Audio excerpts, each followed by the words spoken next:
Welcome to the following presentation of the Southeastern Conference on ABC.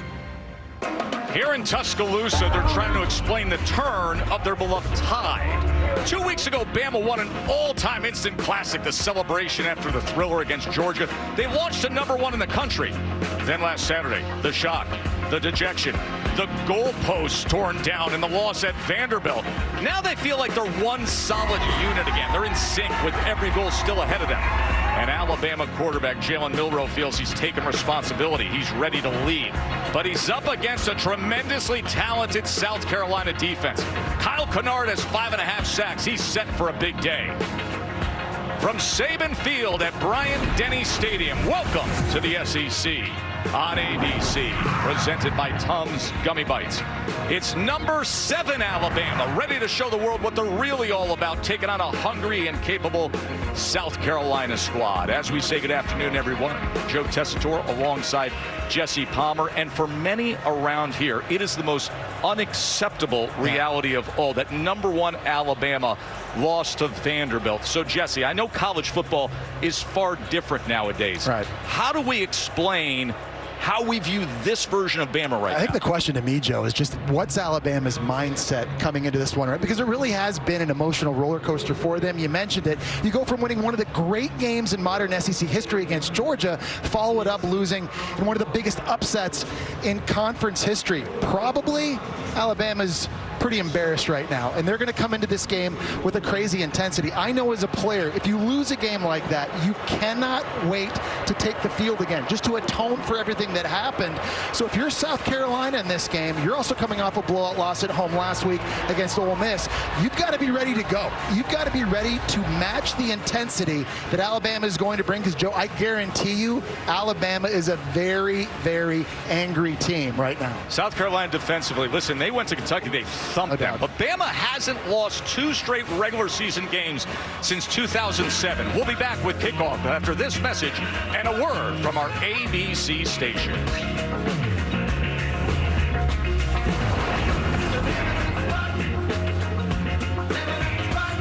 South Carolina hasn't played here at Alabama since 2007, Nick Saban's first season. Katie's with Coach. Thanks, Jess. Coach DeBoer, your players have been itching to get back out on the field to redeem themselves. What have you challenged them to do today? Well, it's all about opportunity, and today's the next opportunity for us to continue to play our game, continue to get better, and show what we're capable of. And what kind of concerns does South Carolina's defense present when they have not just 1 but 2 capable edge rushers? Yeah, there's no question. The edge is something that's been an issue for a lot of teams that they face, and they're physical in the middle. So they got a great defense. They've shown that. They're opportunistic with getting the ball and taking it away. So we got to be sharp on offense. Thank you. Best of luck. Thank you. Saw Kyle Kennard there, #5. Katie referenced the edge rushers. That is the target for South Carolina's Kennard and Stewart today. Jalen Milroe. South Carolina won the toss. They elect to defer, so Alabama will be receiving on what is just, Jesse, a glorious weather day here. I'm all about 11 a.m. local kicks right now. This is absolutely perfect. As Herrera kicks away, and we will say hello to Jalen Milroe, the first player in the SEC to open a season with 5 straight games with a passing and rushing touchdown. Every single game since Tebow did it way back when. You see the 20 total touchdowns. Yeah, and Joe, watching him on film the last 2 weeks, I think he's been the best quarterback in the country, both throwing it and running it. The only negative and criticism is that he has had 3 turnovers. 3 of the 4 on the season have come in the last 2 games. In this one today, he's got to be really careful with his decision-making. Also the ball security, because South Carolina's defense thrives on takeaways. They've got 10 this year. Justice Haynes will start in the backfield as he splits out. They'll get him the ball right away. Here's Haynes in space, and he's taken down at about the 28-yard line. Take a look at the impact players for this Alabama offense. The true freshman Ryan Williams has just been lighting defenses up each and every week. Jalen Miller will look for him deep. Jam Miller, you just had the catch, has tons of speed as well, both running and catching. Kyle Kennard and Dylan Stewart, that's the duo at defensive end coming upfield that Alabama has got to be concerned with. They have been wrecking games this year. 2nd and 7 as Haynes will take it off left tackle. Gets a little helping hand from his friend right there. Tyler Booker, the big left guard. Kennard made the tackle. And it's important, I think, in this game, Joe, offensively for Alabama to win on 1st and 2nd down and keep 3rd very manageable. We keep talking about Kyle Kennard and Dylan Stewart.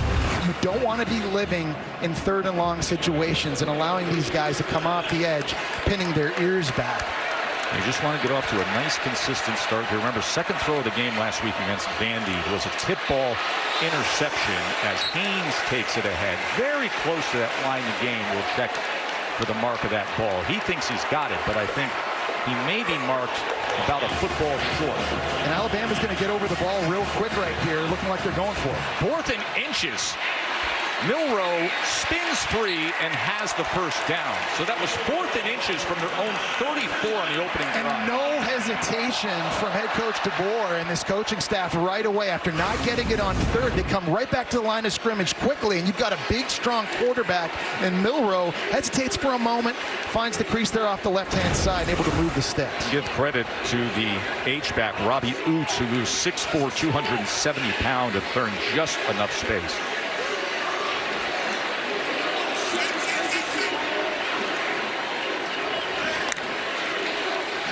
Milroe on 1st down. Gets it out quickly, and turning the corner is Bernard. And Jeremy Bernard breaks free and gets a big explosive for Bama early on. Finally run down by O'Donnell Fortune. And I love when Alabama goes empty because Jalen Milroe does a really nice job when the defense is spread out finding his answer. You got the running back going this way. That takes Debo Williams outside, and Bernard's able to just hook up in that soft spot in the zone. It's a really easy read for Jalen Milroe, and the ball gets out of his hands quickly, and when you do that, the receivers can go make something happen. 26 yards after the catch for Jeremy Bernard, a 30-yard reception. Empty set now on 1st down. High snap that Milroe's able to field. And with patience, he finds his target, Cole Adams, and it's 1st and goal, Alabama. That's a really nice job of protection up front by Alabama, giving a really nice pocket right here for Milroe to throw into. Kyle Kennard was not on the field that snap, and when he comes out of the game, generally the pass rush goes down for South Carolina. Here's Miller straight ahead, a gain of 3. Really nice job, too, I think, Joe, of Alabama mixing up the tempo a little bit early. We've seen some shifts and motions taking a little time. We've seen them get right up to the line of scrimmage and go quickly like they are now, and South Carolina can't get set. Straight ahead again, but this time denied, held just short by Debo Williams making the tackle. This is an area of the field now where Jalen Milroe's legs, I think, really become a factor. He's maybe the best running back on this Alabama offense. If you get down here into the red zone, it's not a bad idea to have number 4 toting the rock. Very good-looking, well-managed opening drive for Alabama. This will be the 9th play. Justice Haynes comes in at running back to flank Milroe. 3rd and goal. He pulls it to the corner and in with ease. 1-yard touchdown run, Jalen Milroe.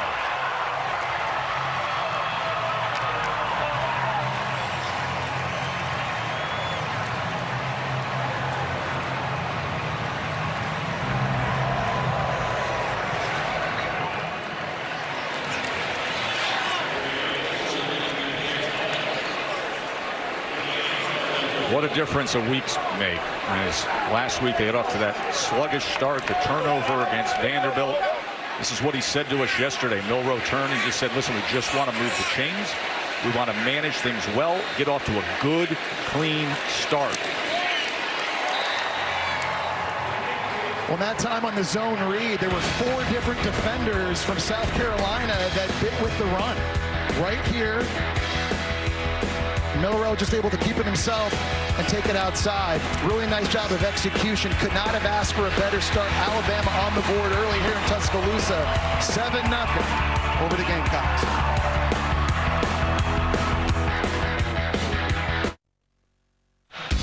Here's Kevin DeBoer having a conversation with Jalen Milroe, clearly telling him, hey, by the way, do you know that as a program we've won 55 of the last 56?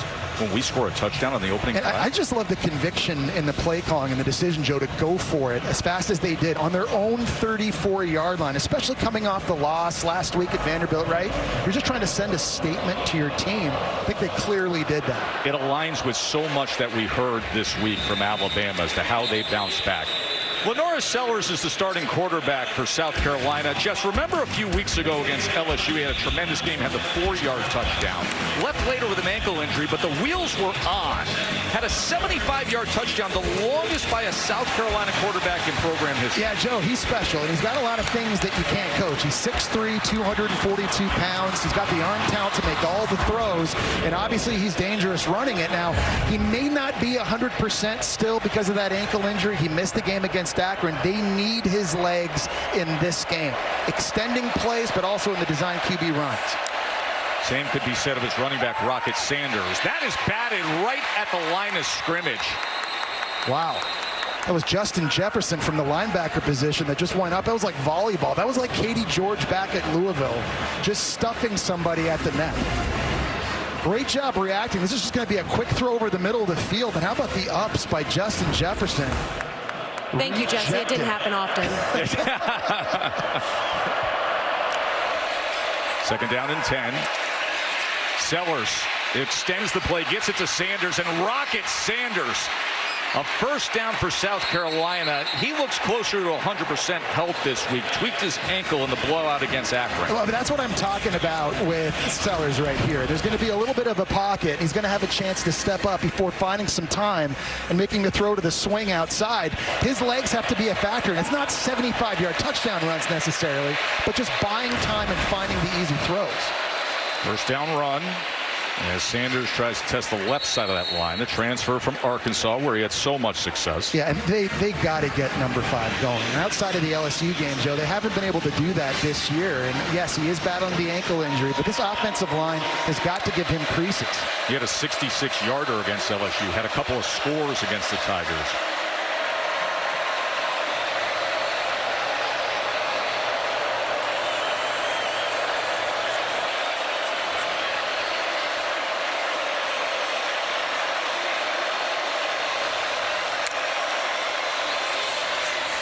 Here's Sellers, RPO, and slides down. Well, guys, Dow Logan said he was actually shocked Rocket Sanders played last week against Ole Miss. He's been dealing with that high ankle sprain that you guys mentioned, but he said last week he tried to protect Sanders to get him to the fourth quarter, and it was to Sanders' detriment.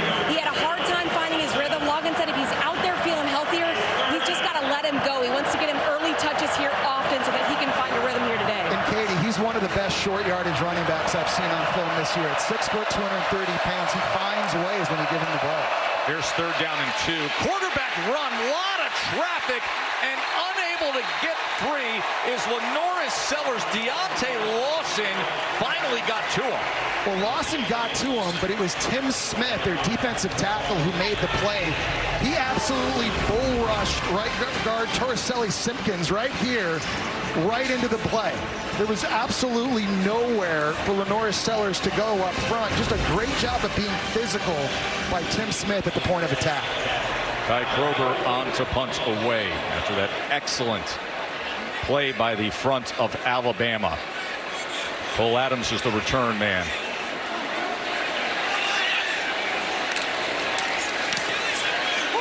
Kroger with a knuckler downfield, as it does take a very good South Carolina bounce, and Cole Adams makes a risky decision to field it. So Bama back on offense after Jalen Milroe scored his 10th rushing touchdown of the season moments ago.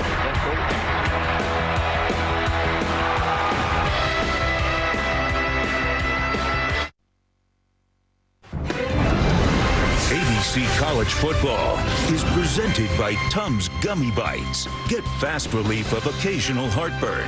Use as directed.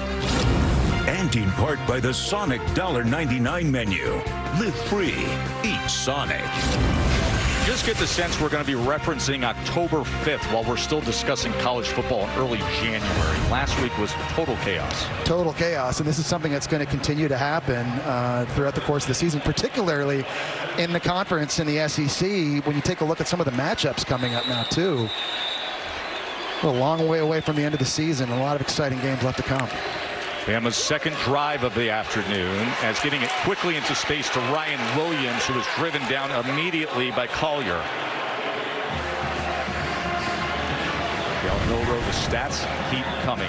10 passing, 10 rushing touchdowns now in multiple seasons. First player in Tide history to do that. That's amazing to me, too, that Bryce Young never did that, and Jalen Hurts is the big one for me, Joe. Neither of those guys ever accomplished that. It's incredible what Jalen Milroe has been able to do here, 18, 19 games in his career. You didn't have Greg McElroy on your 10 rushing touchdown probability list? Listen, I'm all about quarterback sneaks. And those Dagger early, G-Mac.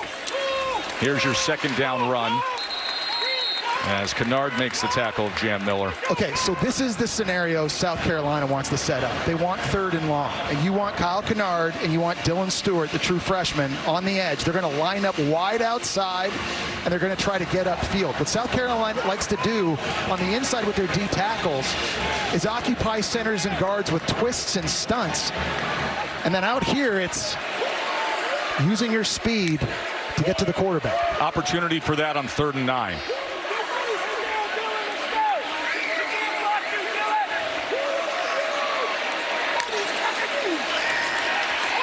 Milroe launches downfield in stride, but just beyond the uber-talented Ryan Williams. Well, he was able to throw that on time. Nice job by the offensive line. It looked like Ryan Williams just had a step behind Judge Collier at corner. Takes an inside release on the go route. Jalen Milroe, one of the best deep ball throwers in all of college football. He doesn't miss those throws too often.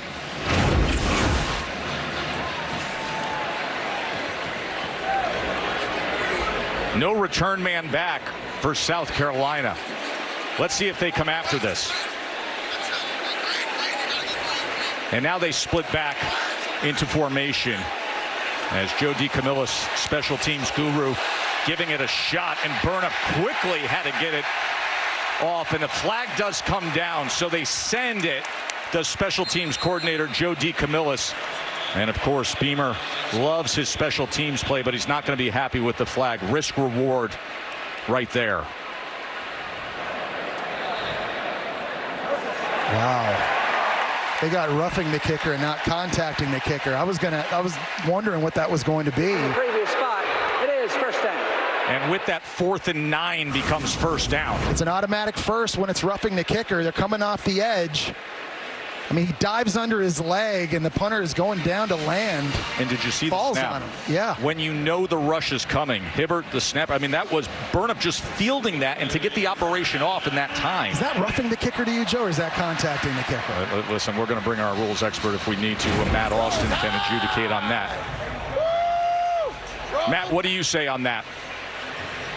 I'll be honest with you, I'm not sure he ever touched the kicker. Yeah. It looked like he may have grazed his foot as he was trying to land, but, you know, contact to the plant foot is automatic 15, but that certainly was not any kind of forcible contact. And I know there was a question in the replay's mind of did they tip the ball as they were trying to block it. Of course. Which would have taken everything off the board. But you mentioned the plant foot, and that's critical because that is probably one of the most exposed positions you can be in all of football. So back to business on first down. And the quick out, but let's go back and watch the plant foot as Jeremy Bernard makes the catch here. Watch that plant foot, Jesse. Yeah, this is what he's talking about here. It's going to be the left foot coming down right on top of him before falling over. I mean, there was contact there. It looked like the foot did hit, but... Matt, you saw a second look. Your thoughts? Yeah, like I said, he landed on his foot. I don't think I would have gone roughing in that case. Definitely a 5-yarder, but they're tough to get at in real time. 12-yard reception to Bernard. 1st and 10. Milroe, plenty of time, and he goes to Dupree. C.J. Dupree. And now all of a sudden, the South Carolina defense that did their job, one special teams penalty, and Bama hits on 2 completions. Well, what I love is just the eyes of Milroe starting this way, and then he comes back over here to just find Dupree, just kind of spot up into the side of vision. He's doing a really nice job, Joe, of just getting through his progressions, knows where his checkdowns are. Downfield on the offense, number 5. He was covered up and went downfield. That's a 5-yard penalty. It is first down. So a late penalty because the receiver, Jeremy Bernard, was covered up, making him an ineligible receiver on his route. It's an illegal formation. I want to go back to the penalty on the punt too, though, Joe. Listen, this Alabama offense, they're one of the most efficient in the country. They're scoring touchdowns on 47% of their drives. You cannot give them extra possessions and extra drives. And while it was a questionable call, certainly bad fortune for South Carolina. So it's 1st and 15 after the penalty as Haynes cannot find much traction at all. Debo Williams with the tackle. It's a tough defense to run against. We talk so much about Kennard and about Stewart, and with good reason, but Joe, they go 3 deep at D tackle as well. They've got a lot of monsters on the inside of this defensive lines, guys that are really hard to block. TJ Sanders, number 90, is coming in the game right now. Nobody has been able to block that guy. He's been a real unsung hero. It's going to be tough sledding for Bama when they're trying to run it.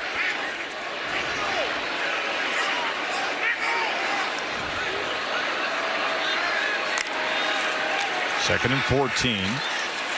Milroe gets it out to the near side as he goes to Cuevas, his tight end. Be 3rd down from there. I love it when Alabama goes empty because I think it really does help Jalen Milroe out. You spread the defense out, you make the passing lanes a lot easier, and then if Milroe decides he wants to tuck it and run, you've got less bodies in the box for him to do so. So I think if you're Kalen DeBoer, I think if you're the play caller Nick Sheridan, I think you're looking for more and more of this, motioning the running back out of the backfield and giving Milroe his options. Dylan Stewart, talented freshman edge rusher, comes out on a down and distance. You want him in there. 3rd down and 9. There's 6 guys at the line of scrimmage right now. Milroe's got to be ready to throw this hot if all 6 guys come because there's only 5 blockers. So number 5 Kennard standing up at the bottom of that line. Here's 3rd and 9, and it gets to him. Kyle Kennard was in that stance, just saying, I got him in my sights, and he finds him with a sack. 6.5 on the year now for Kennard. Well, Alabama that time had 2 linemen blocking TJ Sanders at defensive tackle. They've got the left tackle here and the right guard here, and somehow nobody takes care of the guy that's leading the SEC with 5.5 sacks. That's a mistake up front, and it really costs Alabama. And now Burnap back out to punt. As he hits a sky punt deep, and McDowell will field it inside the 10 on the return. And he just picks up a couple yards there. South Carolina, we told you about Kyle Kennard and how talented he is. He delivers big time on 3rd down moments ago.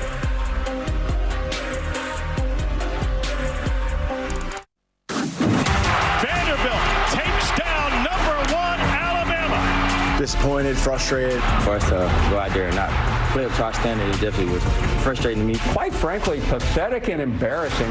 We are Alabama. We don't lose to Vandy. So you defeat a top 2 team in the country. You're number 1 in the country, and then you lose to an unranked opponent. That's what happened with Alabama as Sellers tries to connect, and he does so with Jacobs. That's only happened, Jesse, 4 times in the history of the sport. You got to go all the way back to 1960 Minnesota. That's how rare of a loss that is, with the extreme swings of that win versus that Listen, loss. you look at the last 6 quarters, Alabama's not a playoff caliber defense. They cannot get off the field. On 3rd down and 4th down against Georgia and Vandy, that's where they've been struggling. Quickly out to Simon, the big tight end. The Bama defense. You think about that second half against Georgia. You think about last week when, listen, Vandy also did their thing. They did. They took their shot. They bullied them a bit. They need to be given credit because that gun option scheme that Vanderbilt runs, that's not your grandpa's Vanderbilt offense. They're a problem now, but the numbers are the numbers. Alabama's defense has allowed 9 touchdowns on their last 14 drives. If you take away that last drive by Vandy when they were trying to ice it. 2nd and 8. Sellers pitches, gets it to Larvadan, and that'll be a 1st down for South Carolina. Good work on the option. And the thing about Bama is that, yes, they've got a lot of NFL talent, and they've got a lot of depth, especially up front in the front 7. But on the critical down and distances, Joe, they've got to be able to get off the field. And you see now in the last 6 quarters, their inability to do that. They've played 151 snaps now these last 2 games. Giving up touchdowns on 9 of the 14 drives? Can't happen. You're just not used to having Alabama and that what you just said in the same sentence ever. 10-yard run by Larvadan. Rocket Sanders going to test the middle, and he is denied. He's pushed back after a gain of maybe 1.5 yards. You know, we talk about Rocket Sanders too, and you know, I think his lack of production outside of the LSU game really has been disappointing, because he really was the crown jewel of the portal haul this offseason for Shane Beamer. They haven't got the return on investment, and I don't think it's him. I think it's the offensive line up front not creating gaps and holes for number 5 to build up some steam. You've got to give this guy some space to room to run and let him go to work, and that just has not been the case for the most part early this year. And a couple years ago at Arkansas, a guy went for over 1,400 yards. 2nd and 8. Shallow cross is complete. It's Michael Smith, the true freshman tight end, and that's a first down, South Carolina. It's a really nice design, and it's a good play call, because you're getting a tight end up the field to get some of these defenders out, and then you can sort of run the drag route underneath it and make it a very easy read for Sellers. A lot of these throws have been short, high percentage completions, and you're helping your quarterback get into a rhythm. Smith with the 15-yard reception. First down right at midfield.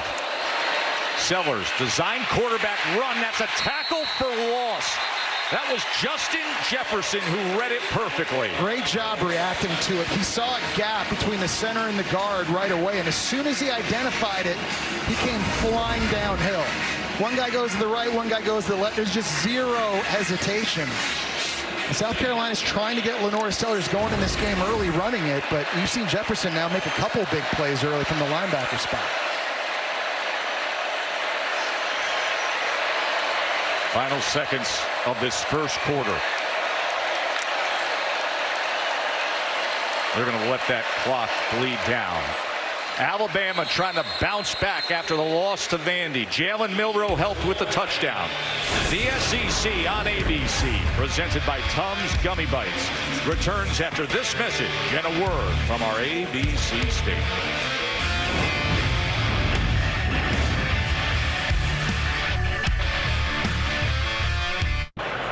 Welcome back to Tuscaloosa. I'm on the sidelines with Shane Beamer. 2nd and long here. What do you need to do to extend this drive? Finish. We knew the first quarter was going to be critical for both teams, that feeling each other out, both coming off disappointment from last week, have done some good. Really like that last drive we had defensively. Got a drive going right here. Wish we had thrown that ball and not ran that last one on the quarterback draw, but got to finish. It's going to be a 4-quarter game, and one of the keys for us this week as a team was to finish drives, and we didn't do a good job of that last week, and we need to on this one. Thank you. Thank you. As Shane Beamer just saw his quarterback Sellers taken down again. And that time Renaud coming up with the sack. Well, that time it was Q Robinson coming off the edge. He just assaulted Kason Henry, the right tackle, getting to the QB. 3rd down and 21, so they set up the draw to Attaway. Attaway splits defenders and spins his way past midfield, where a flag is down all the way back at the 27-yard line. Personal foul, roughing the passer, number 11. Contact above the shoulders, 15-yard penalty, results in a first down. That is such a costly flag, as Campbell roughing the passer. Well, and take a look at this as he's getting ready to throw this screen. His right hand gets up. He just grazes his face mask. It's not a knockout blow by any stretch, but referees are being careful to really try and protect quarterbacks. And that's why they get the call. And we saw earlier a questionable call on special teams with roughing the kicker, and I'd say that's maybe another one there, this time with Alabama. By the letter of the law, that is a penalty, but one has gone against each team early in this game. You think of down and distance coming off of the sack. You're walking off the field, and instead it's first down, South Carolina at the Alabama 34. The first time they've been in Alabama territory today. Attaway trying to test the middle of that defensive line.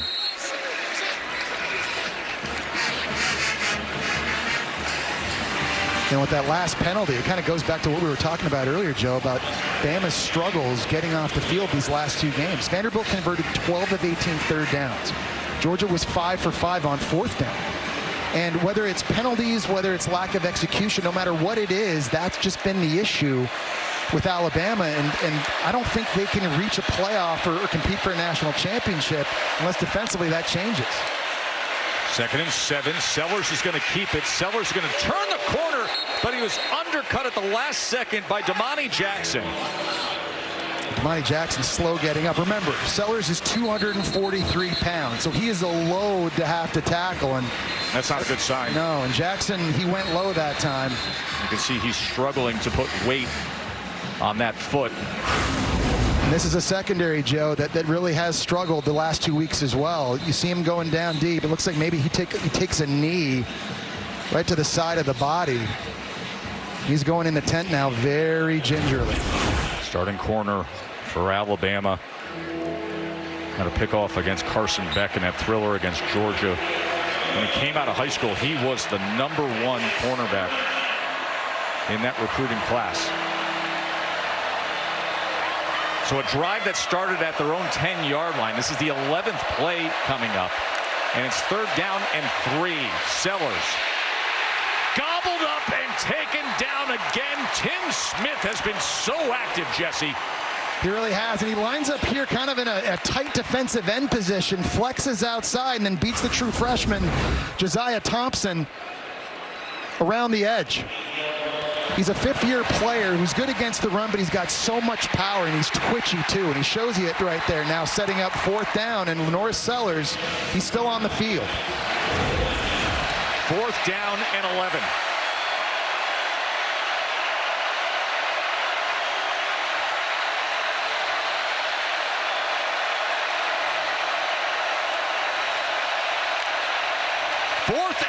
They bring pressure, they get it out quickly, but unable to get there is Joshua Simon, their big tight end, so it'll go down as a turnover on downs. It was a cover 0 look, and Sellers did the right thing, getting rid of it on the hot route, but a better play by Devontae Smith in the nickel, fighting off a block from a receiver and getting to the ball carrier and forcing the turnover on downs. Devontae Smith has been so good for this defense, Joe, in the slot in that nickel position, and where he shines is against the run and throws like this. He's just too physical for tight ends and receivers to block. And after the costly penalty, they're able to force the turnover on downs. They'll regain possession next.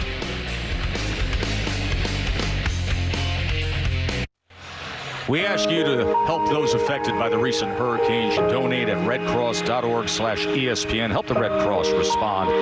And our thoughts are with 2 of the most critical members of our broadcast crew, Andy Bartley and Tim Thompson, bring you all the rich audio week after week. They're in the Sarasota area, and they're greatly affected. They're not with us this week to work this game, but our thoughts are with both of them as they continue to recover from the aftermath of the recent hurricane.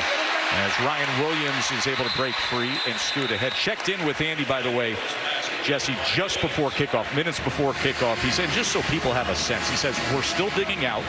We did get cell service back, so that's a plus. Wish we were there with you, but please stay strong for us. And guys, we are staying strong as you are in our thoughts, Andy and Tim. And this is Justice Haynes who takes it ahead on 2nd and 2 for a 1st down.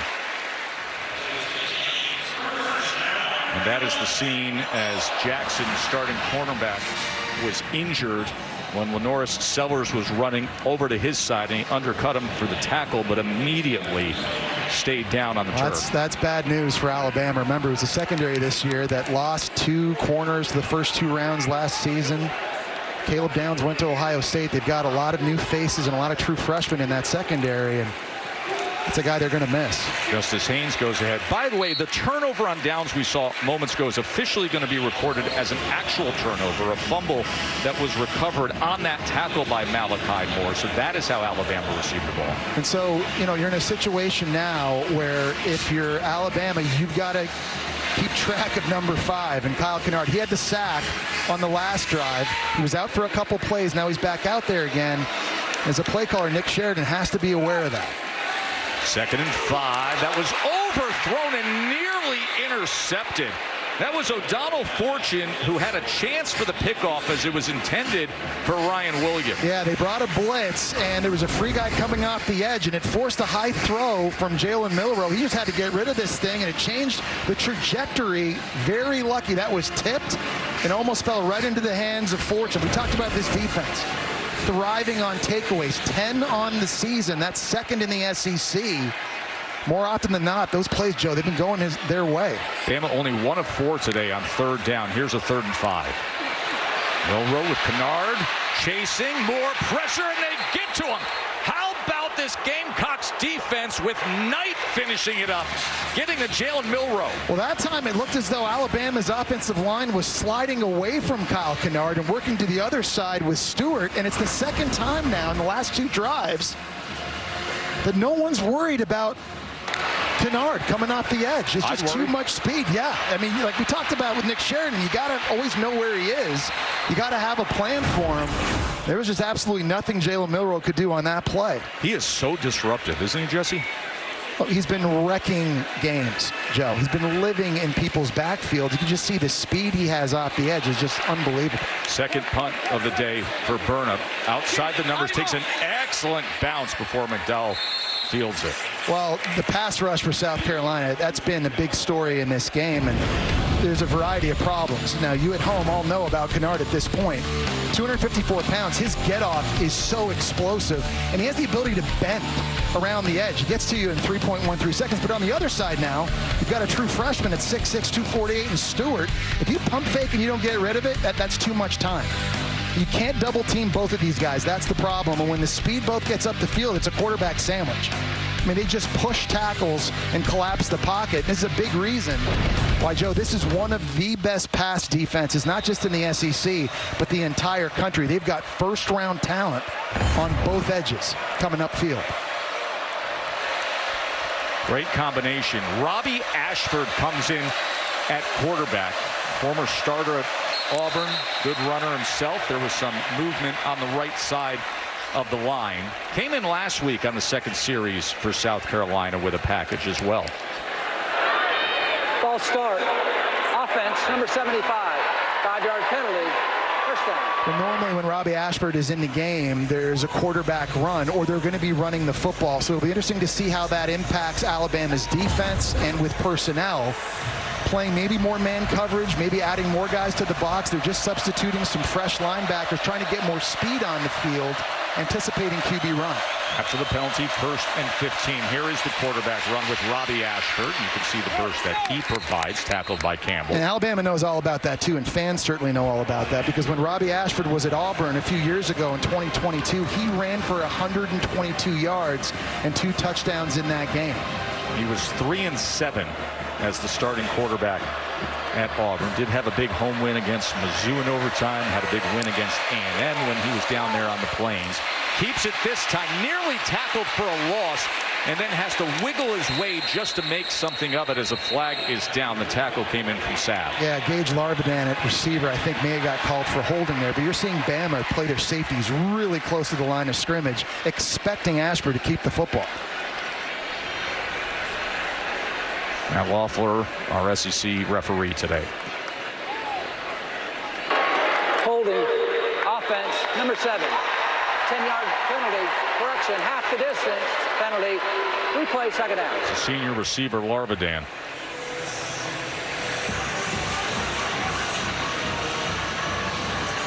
It's kind of the cat and mouse game now with the secondary here in Alabama. Down Damani Jackson because of the injury. So you've got a true freshman, Jalen Mbakwe, now taking his place. You got to make big plays here against the pass. You set it up for Attaway, and Attaway is pursued down at the 12-yard line. Robbie Ashford again, the quarterback. He's from not far away in Hoover, Alabama. Began his college football career at Oregon, then went to Auburn, and now in South Carolina. Yeah, and Lenore Sellers comes back out on the field for South Carolina at quarterback. And Bama doesn't blitz a lot. They only blitz on 9% of their opponent drops. That's fewest in the country. But you wonder against a redshirt freshman in Sellers if that's something that maybe Kane Womack, defensive coordinator, is willing to do more of in this game. So here's now Sellers on 3rd and 9. Man in his face. Somehow kept his footing and then goes downfield where he nearly connects with Larvadan. That's just a play you have to be able to make if you're South Carolina in this game. LT Overton able to slide inside. He's the one that initially gets the pressure on Sellers, and I don't know how Sellers kept his balance and got out of this, got his eyes back downfield, found Larvadan, And for a guy that was a bit banged up the first 3 games, he's really been coming on for South Carolina these last 2, but that's a catch you need to make. You're not going to get a lot of those opportunities. Kai Kroger from a yard into his end zone as he sky punts this and drives it far deep outside the numbers where it bounces harmlessly out of bounds. Just that Jalen Milroe touchdown, our only score of the day here on a beautiful Saturday early afternoon in T-Town.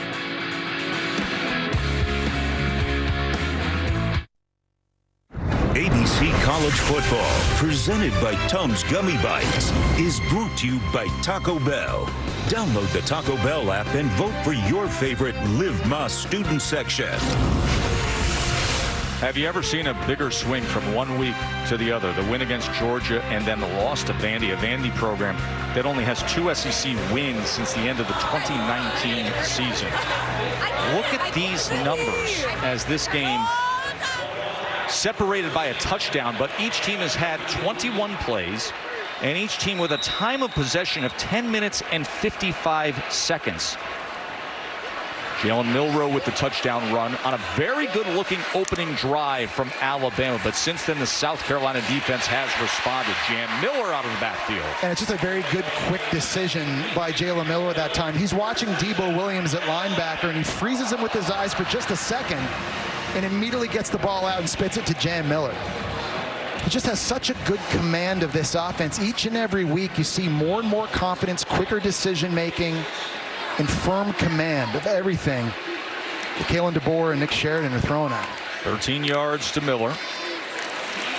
Here's the first down run as Jam Miller, those defensive ends went straight upfield and Miller went straight ahead. Well, make no mistake about it, too. This is a money game for Jalen Milroe with respect to his NFL evaluation. NFL evaluators, scouts, coaches want to see how you do against the best competition. You've already seen South Carolina, one of the best pass defenses with that pass rush they have. 2nd and 2. Will be another first down as Miller a bruising run. And Milroe had a money game a few weeks ago against Georgia and just played out of his mind. If he does that again here today against this defense, then, Joe, I really do think you got to start talking about Jalen Milroe being in consideration as the first overall pick in next year's NFL draft. Had a great visit with him yesterday. I turned to you last night at dinner. I said he's going to be so impressive when he sits for his interviews during the combine. Ooh. He keeps it and does it in smart fashion as Milroe breaks free and gets out of bounds at the 13-yard line. It's a good, quick decision in the zone read game, and he had to make it because Dylan Stewart came flying in off the edge and absolutely blows Jam Miller up. And as soon as that happens, it's not just making quick decisions, Joe, throwing the football like we've seen. You got to do it in the run game, too, and that's what I'm talking about. Just everything is firing for Jalen Miller right now, throwing and running the ball. 27-yard run from Milroe. You got to be ready for more quarterback run here. They love it out of the empty set. South Carolina's got everybody within 6 yards of the ball. Going to do it again with blockers in front and gets out at about the 7. Katie. Yeah, Tess, Kalen DeBoer was actually arguing with the refs. He said Stewart led the crowd with a helmet going against Jam Miller there. Oof. I may not be wrong, Katie. I mean, that was probably the biggest impact we've seen so far in this game, and Jam Miller in that case is a defenseless player.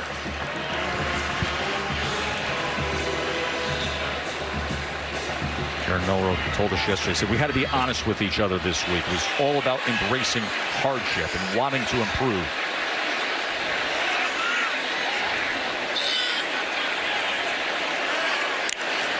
Second and 4. Quarterback run again, and Milroe will make it 1st and goal. And that's so tough to stop, too. You got Parker Brailsford, the Washington transfer at center that time, showing off his athleticism and pulling around. And it's a 225-pound quarterback.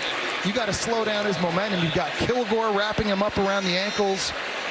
You've got DQ Smith doing his best to try to get him down. I mean, he is just a load. When you get that extra blocker because of the quarterback run, it just makes this offense so difficult to stop down in the red zone.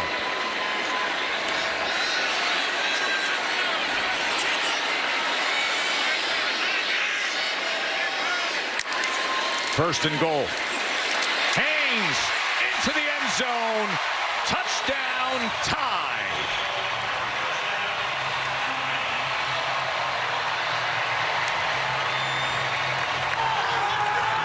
And the thing is, because of Jalen Milroe's running ability, then when you hand it off, you're freezing defenders because they think he might keep it himself. So off the edge that time, Jalen Kilgore and Nick Emanwari, they weren't totally sure if they were going to get the third run in a row from the quarterback spot. That just gave a little bit more of a crease for Alabama to run that thing in. As Nicholson will add the extra point. Now, Bama was struggling to run the ball prior to that drive. They just had 10 yards rushing. They had 54 on this drive alone. 14-zip, Alabama.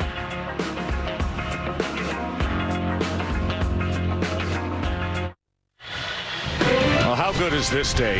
SEC on ABC is going to have the All-State Red River rivalry. Number 1 Texas against number 18 Oklahoma. That's coming up next. 7:30 Saturday Night Football presented by Capital One is Ole Miss and LSU. And 10:15 on ESPN is K-State and Colorado. And Michael Hawkins, the true freshman quarterback, will start for Oklahoma today.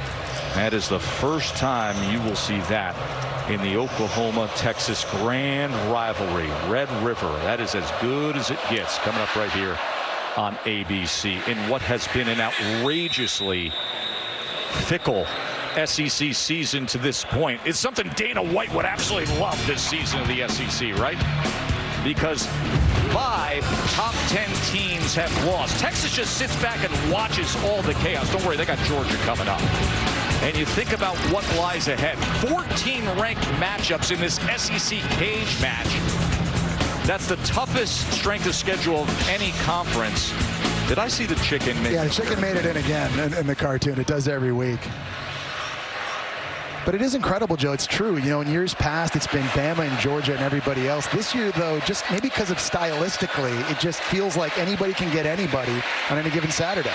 Lenoris Sellers extending the play and then goes and gets it to Rocket Sanders. I'm glad we had the MMA analogy there, because it's true. I think in recent weeks you've seen like the wrestler ground and pounder beat and knock out the high-flying striker that closes games early. You saw it when Kentucky beat Ole Miss and Arkansas beating Tennessee, Vanderbilt beating Alabama.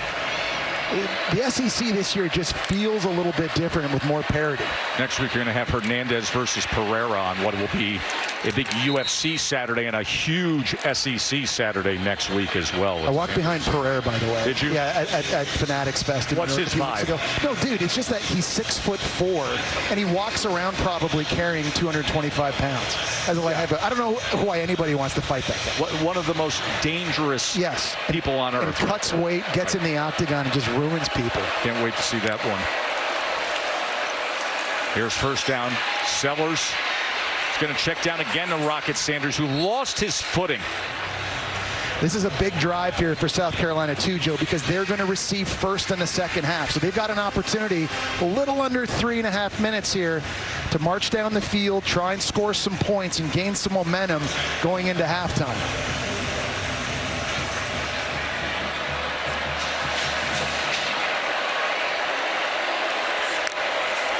Second and 7. They pick up the pressure. Quick strike on the slant. Harbor, the big-bodied 6'5", 235-pound track star, Nick Harbor. Yeah, and there's backup corners in the game now for Alabama. Remember, Damani Jackson is hurt. That time, Deshaun Jones outside getting beat on the slant. Good quick decision by Sellers moving the sticks. 9-yard reception, so that's a first down. Just short of midfield. Under 3 minutes to go. Rocket Sanders will cross midfield. Here comes South Carolina with an opportunity. And that's the push I'm talking about that South Carolina has to be able to create up front. Sanders, he's a 230-pound back, and he's not a linear runner. He can cut, but you've got to give him a second to get that momentum and that speed going. And that time there was a much better push up front for the offensive line. 2nd and 5. Will keep it. Sellers going to try to bounce it, and you see that speed and those natural gifts to turn on the wheels and get the first down. And there was a huge fight out there that time with Mazeo Bennett, the true freshman wide receiver, blocking one-on-one. against Devontae Smith. Not an easy guy to do it, and Sellers shows you the speed. That ankle's looking pretty good, but a nice job on the perimeter blocking that time by South Carolina's true freshman receiver. 2-minute timeout while South Carolina has offensive momentum. Can they get on the board and cut into this Alabama lead? We find out when we return to Saban Field at Bryant-Denny Stadium.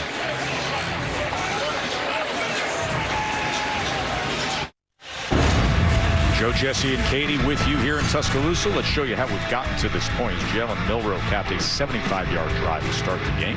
Got Bama up a touchdown, then another long drive that Justice Haynes capped with a touchdown. Now 2 minutes to play, and in the midst of a 6-play drive by South Carolina.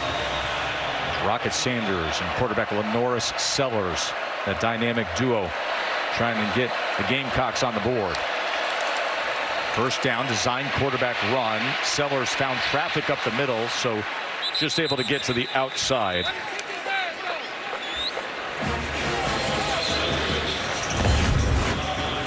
First down comparison.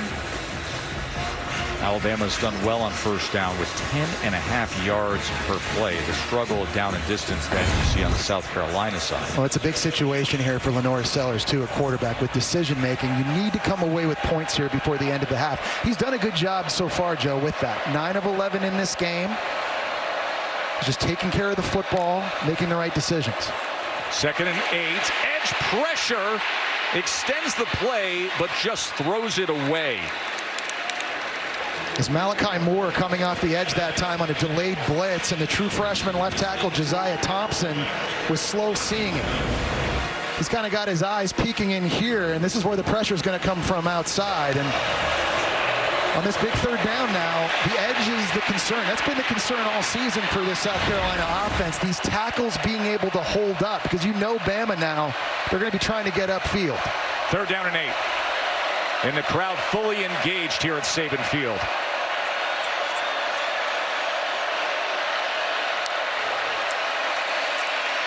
Sellers had to quickly get it out and can't get anywhere. The true freshman Bennett was undercut by Mbakwe. And that time, Nick Harbor at receiver has got to do a better job blocking on the perimeter. Mbakwe flies in to make this play, but right here, you got to get that block. And Harbor doesn't have his eyes in the right place and just makes it very easy on the number 2 overall prospect coming out of high school last year, Mbakwe, to make a huge tackle. Let's go to the studio and check in with Kevin. That State Farm halftime report minutes away. Look who's with us, Dan Orlovsky. Great to see you. It's good to be with great friends like you, Kev. Alongside Booger McFarland. Hey, by the way, Alabama, they gave up 40 points last week. What are you seeing from this defense right now in the shutout? Well, I'm seeing a defense that's ticked off and came to play today, and they realized that South Carolina can't throw the football down the field, so they're just swarming right now. Yeah, South Carolina's got to stop committing to the quarterback run and only quarterback run. To your point, Book, they got to be better on early downs. Way too many third and obvious pass situations. Highlights coming your way, including number 10 Clemson in action and an undefeated team. Keep an eye on the next few weeks. And glad to have Jesse back. Yeah, good to see Jesse. We got 2 quarterbacks, Jesse and Dan together. And Jesse back in action in the booth. I got to say, the Blazer game in the studio just got a lot better with Orlovsky showing back up too. So props to my guy. 4th down and 9 for South Carolina. Sellers on 4th down with time. Gonna take a strike to the end zone, and a touchdown scored by Bennett. Wide open, Mazio Bennett, touchdown, Kakalaki.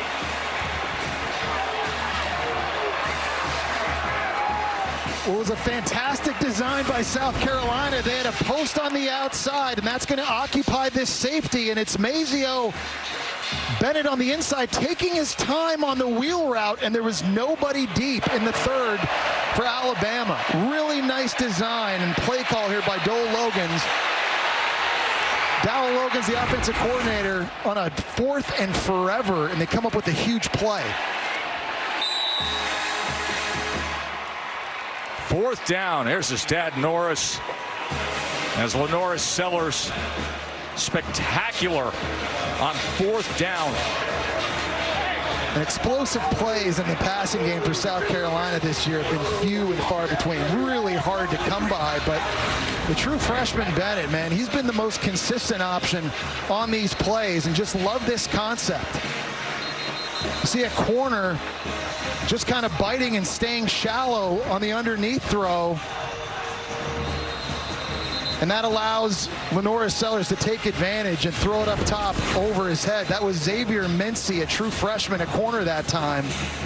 We talked about, again, the injury to Damani Jackson and how that's now affecting this Alabama secondary. A lot of inexperience out on the field. And Xavier Mincy, a guy that was very highly recruited, but just hasn't had a lot of snaps so far this year. And Shane Beamer and South Carolina's offense able to take advantage. Shane Beamer, who told us the other day, he said Bennett has an edge to him. Even for a true freshman, you just feel that the stage is never too big for him. He embraces it all. And right there on 4th and 9, coming up with a 36-yard touchdown reception.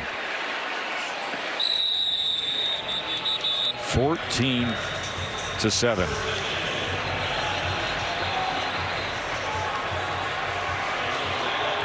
Built for Success is presented by Ram Trucks. It allows us to focus in on Jalen Milroe. Yeah, and he's really done a nice job today, both throwing it and running it. There have been a lot of empty sets, allowing him to see the field. He's made very good and quick decisions in both categories. There's a big 4th down conversion from their own 34-yard line on the first drive, and they ended up scoring on that. And you've just seen him, whether it's extending and whether it's design QB runs now, he's been in full control, and he's really been that way all season. Half the distance of the goal, it'll be 1st down. There was a flag that came in late on that kickoff return. So a 4th down conversion. Jesse, by the way, opponents this year against Bama are 12 of 16 on 4th down. Yeah, again, it doesn't matter if it's 3rd or 4th. Getting off the field in critical down and distances, that continues to be the problem. And so now offensively, Joe, you've got Jalen Milroe. There's 1:37 seconds to go. You've got 2 timeouts in your back pocket. To me, Milroe has played at a high enough level these last several weeks particularly to be aggressive here in a 2-minute situation and try and throw this football down the field to get into position to steal some points before the end of the half. Let's see how they manage it.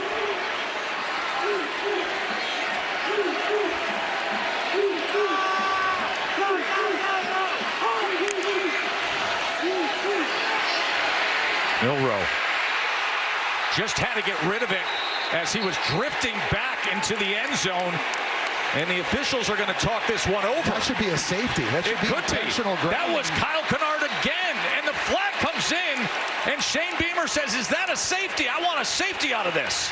Well, there's no receiver in the area where he threw it. He threw it at his right tackle's feet, Elijah Pritchett.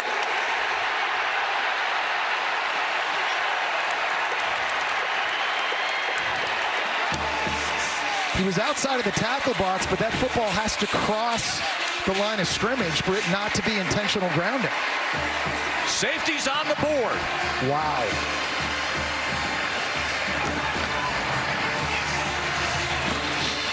And what an impact Kyle Kennard has had in this game early for South Carolina defensively. They have not been able to handle him. There have been times where they just haven't blocked him. And that time just way too soft off the right side. There's Kennard here, and you're going to see there's no Alabama receiver to this right side of the field. He gets chipped, he's off the ball, and it's sort of a delayed rush. But because of the pressure coming from the backside and Dylan Stewart, it forced Milroe to kind of flow to his right side, and you just see how quickly, at 255 pounds, Kyle Kennard is able to close the gap. And how quickly the gap has been closed on the scoreboard. A 4th and 9 just a minute ago to all of a sudden 9 points on the board. 14-9 all of a sudden. An incredible swing, and now all the momentum back with South Carolina. As James Burnip on the free kick. That settles in there. You got to field that ball. And a flag comes in at the end of that. Loverdane on the return. So a span of just Offside 9 seconds. On the kicking team, number 13. That penalty will be forced from the end of the run. 1st down. In a span of 9 seconds, South Carolina scores 9 points. And here's 4th down. This is Mazeo Bennett in the slot. He's running the wheel route. Bama's got nobody back in the deep third. There's a bit of a bust by the corner, and they take advantage. And then right away on the next possession, you get the delayed rush here by Kennard. They're able to get the safety. And now, Joe, with that last penalty, on the kick. South Carolina's got the ball close to midfield again, and they've got all 3 timeouts in their back pocket with a minute and 24 seconds to go. They could go down and score some more. What a turn. What a turn of events here. And keep in mind the injury at cornerback for Alabama as well. Sellers quickly gets it out as he goes to Simon, the big tight end. And it's a nice job by Simon understanding the situation, right? In a 2-minute drill, you're catching that inbounds, you're turning around and getting out as quick as possible to try to save as much time on the clock. All 3 timeouts remain for South Carolina.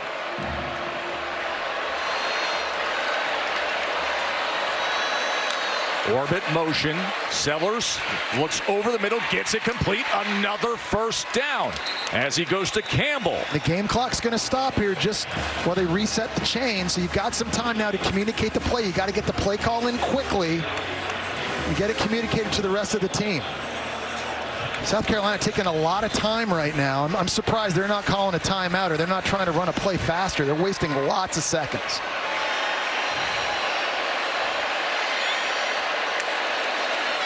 Sellers on first down. He is pressure. That ball's loose. That is recovered by Alabama. As that was a sloppy play by Sellers. It's being ruled a forced fumble by Campbell, and Koo with the recovery. They may argue that this was a forward pass. Recovered by Alabama for a first down. You be the judge. Well, it looked like when he threw it, he almost threw it off his own helmet to me live when I was watching it. That's about as ugly as could be. Yeah, and give Jahad Campbell tons of credit for beating the right tackle and getting in and getting his hands around Sellers. But wow. He's attempting to pass the ball. Let's bring in our rules expert, Matt Austin. What do you say, Matty? This is going to be a tough one for replay because does he have firm control of the ball and bring his hand forward, or is he throwing this backwards? If it's backwards, it doesn't matter if it's a fumble or a pass. It's a loose ball, right, and whoever comes up with it. Just like a lateral. Exactly.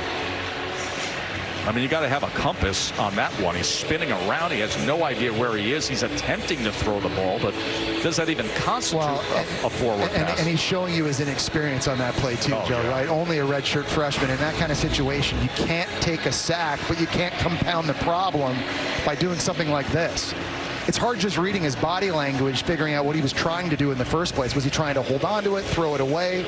Was he hook-shotting it, no look behind his back? You don't know. But, you know, at that point, when you're all wrapped up by Campbell, you just got to go down. Here's the view you need to see. Is this a forward pass at all? Does it go forward?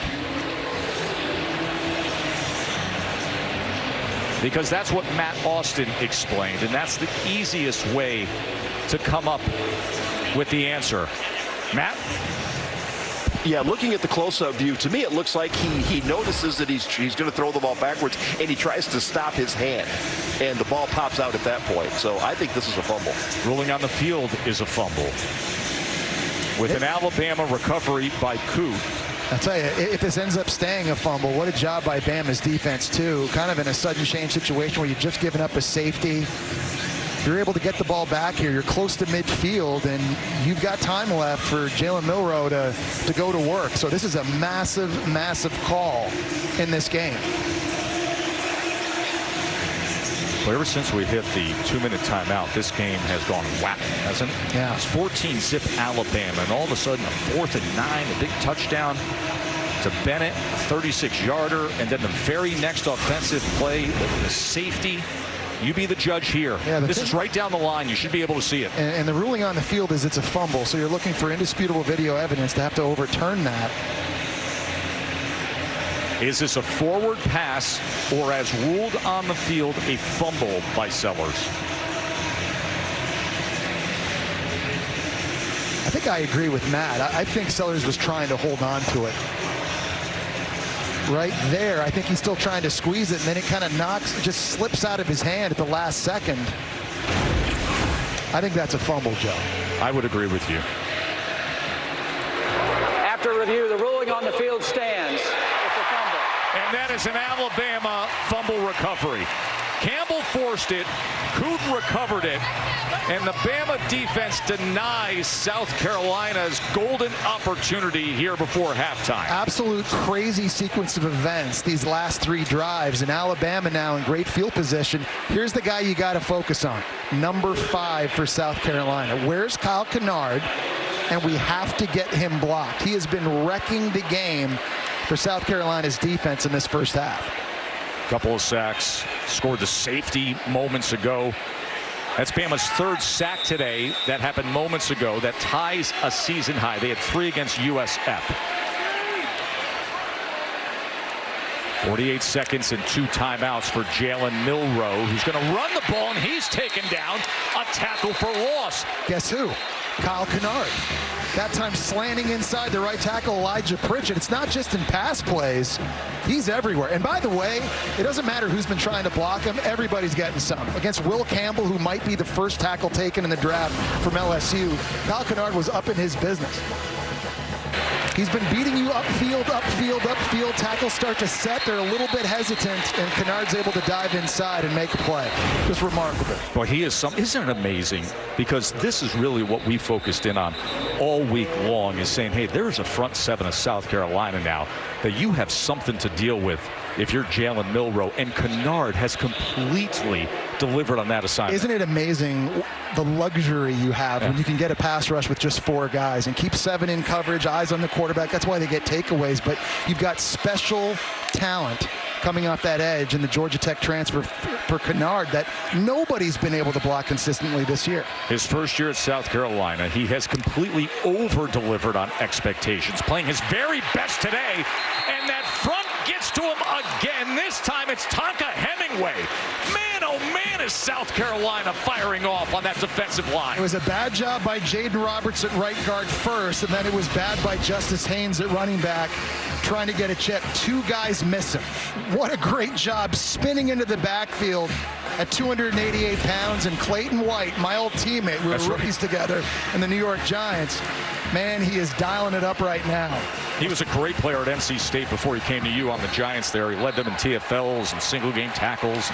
Just a disruptive defensive player himself. As another timeout is going to be used by Alabama. 10 seconds remaining in this first half. What's supposed to be the bounce back game, the get well remedy game back at home for what last week was one of the biggest upsets we've ever seen, instead has come to be a big fight for Alabama. And you got to give South Carolina tons of credit too, Joe, because yeah, Bama lost to Vandy. People forget South Carolina lost by 24 points at home and didn't score a touchdown against Ole Miss. So I think a big question was, were they going to come into this game with any confidence, or were they going to walk in here with their tail between their legs?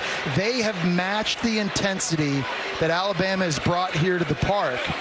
And on defense, they are flying around right now with a purpose. They came to get this W. You've got to give Shane Beamer and this coaching staff tons of credit for getting this team ready to roll.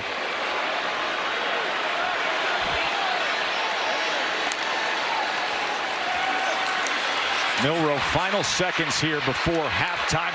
That ball's picked off. That is picked up by Kilgore. Kilgore, seconds remaining. They've got zeros on the clock for right now. He stepped out at the 19. If they put time back on the clock, South Carolina's going to have a chance. Kilgore, that's his 3rd pick of the year, and this is a decision that Jalen Milroe has not been making this season, forcing a deep crossing route into zone coverage. Kilgore makes him pay, and Joe, watching that live, it looked to me like he got out of bounds before the game clock was at zeros. Let's take a look at this again. Slow developing play. That's a dangerous throw and decision. And Kilgore not only making the pick, but getting downfield. See, right there, he's out of bounds. It looks like 3 seconds to go on the game clock here. An opportunity for Alex Herrera in South Carolina to try to get a field goal off. Herrera comes in for the field goal attempt. He's 7 of 10 on the season. Jalen Kilgore coming up huge, and will it cash in for 3 unexpected points for upset-seeking South Carolina? Herrera puts it through. What an absolute wild final couple of minutes here in Tuscaloosa. They trailed 14-0. Seemed to be little hope. Then all of a sudden, the big strike on 4th down, the safety, the interception, and that field goal. Katie. Thanks, Tess. Coach, I know there's a lot to digest, but how would you describe the final 2 minutes of that half? Yeah, I mean, I trust our guys. I want to attack. You know, we're going to play aggressive, try to be calculated in it. Obviously, they're an opportunistic defense and made a nice play there, but we got to be smarter in a couple situations. What do you need to see from Jalen in your offense going against his pass rush moving forward? Yeah, you know, when we're keeping them off balanced, we're in a good spot. You know, in the last 2 possessions here, you know, we're trying to get into a pass game and try to draw, and you know, they're doing a good job muddying it up. Thank you. Thank you. And that South Carolina defense with 4 sacks in the first half. Don't you just love ball? All of a sudden, it's 14-12. The State Farm halftime report is still to come after these messages and a word from our ABC stations. It was a beautiful day. It's the SEC on ABC, presented by Tums Gummy Bites. And here in Tuscaloosa, the last minute 37 of that first half, Bama gave up 12 points. The touchdown on 4th down, the safety, the field goal. And we've got a 14-12 game with South Carolina roaring back. And Kyle Kennard's a big reason why. The Georgia Tech transfer has been wrecking the game. They've lined him up to the left side. Somehow nobody blocked him on that sack. And when tight ends have tried to chip him, it hasn't worked. He's able to get a safety. He's been going to work against the right tackle as well, Elijah Pritchett, slanting inside there for a tackle for loss. Alabama just does not have an answer for number 5 for the Gamecocks, and that's going to have to change. They need a plan to try and slow him down. How about those numbers? 3 TFLs, 5 solo tackles. Here's McDowell on the return. South Carolina will get the ball to start this second half. Good kickoff coverage. Moments ago, Katie with Coach. Coach, that was a wild sequence of events. What did you think of your team's play in the last 2 minutes? That's who we are. Sloppy first quarter, but that's who we are. Like, I think the whole country thought this was going to be a butt kicking. We got a good team that played like crap last week against a really good Ole Miss team. So we expect this. Nobody's in the locker room shocked.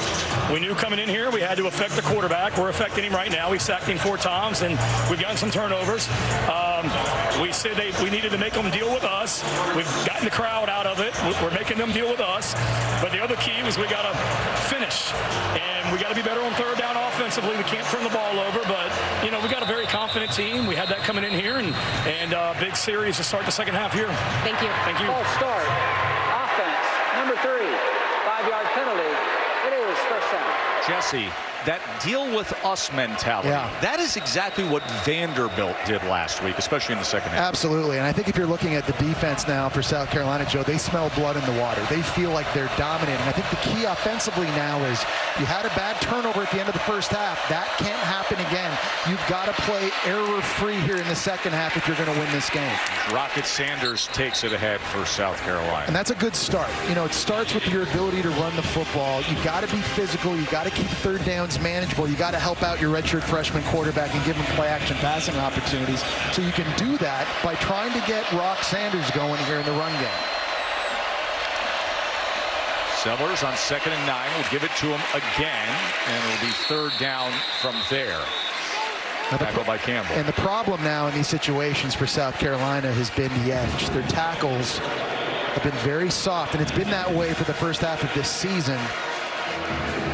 Has not given Sellers a lot of time. You know, we talk about how Alabama's got to do a better job protecting Milroe. Well, the same can be said for South Carolina in these 3rd down situations too. When they've given Sellers time, he's 13 of 16 throwing the football. He's making the right reads, but he's got to have an opportunity to find open guys. 3rd and 5. He pumps and then runs. And with that, it's a first down, South Carolina. And there was a good example that time of trying to help him out with a scheme and pass pro. Michael Smith is going to come in motion at tight end this way. He's just going to get a chip here before going upfield. That just softens the edge a little bit of Keanu Koot, and it gives a little bit more time for Sellers there. Nobody open. You take off and you go. Nice job by Dowell Logans, the offensive coordinator, mixing up his pass pro scheme. Their first third down conversion today, and now Rocket Sanders is able to make his way out to the 34. Yeah, man, he's 230 pounds, Joe. He's one of those backs that wears you down. Those body blows, right? Like a boxer and like a heavyweight fight. Those 1 and 2 and 3 yard gains early, those become 5, 6, 7 yard gains later. People don't like to tackle that guy in the third and fourth quarter. You brought it up last time he faced Bama. He went for over 100 yards. 2nd and 4. Look at that push. It'll be 3rd and inches at Rousseau with the tackle. It's a completely different game when you're in 3rd and short as an offense. As a play caller, as a quarterback, you have everything at your disposal, and you put the defense on their heels. A defense, by the way, Joe, that is playing a lot of true freshmen at cornerback right now. 3 different guys are in the rotation now that Damani Jackson is out, and you wonder in the second half if those are matchups that LaNorris Sellers is going to want to take advantage of. 3rd and 1. Straight ahead and a first down for South Carolina. And Bakwe had to come in for the injured Damani Jackson. Of course, Xavier Brown, the other true freshman corner. Katie. Got word. Good news for Alabama, guys. I just got word. Jackson is available to return. He's got his helmet on. He's standing on the sidelines waiting for his moment to run in. Right now, Deshaun Jones is out at one corner spot. You got a true freshman out at the other. Sellers, pocket collapsing. He escapes. Pumps again, turns the corner, and you see the wheels of LaNorris Sellers. Remember, he had a 75-yard touchdown against LSU, and it's another first down for South Carolina. There was a mistake that time by Jamarian Latham at defensive end. He loses contain and dips inside. When that happens, you lose your pass rush integrity against a 243-pound quarterback that can move like that.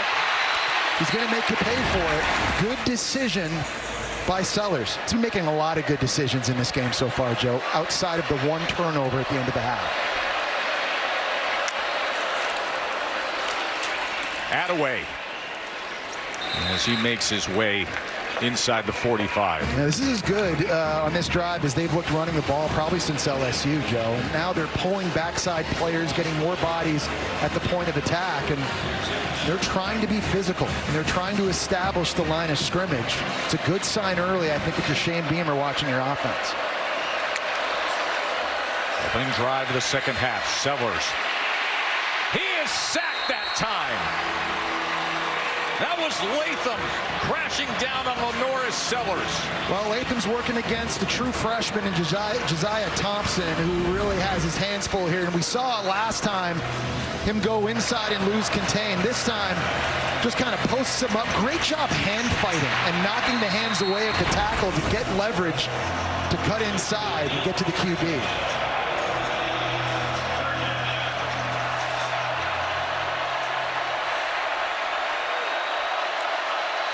Third down and 15.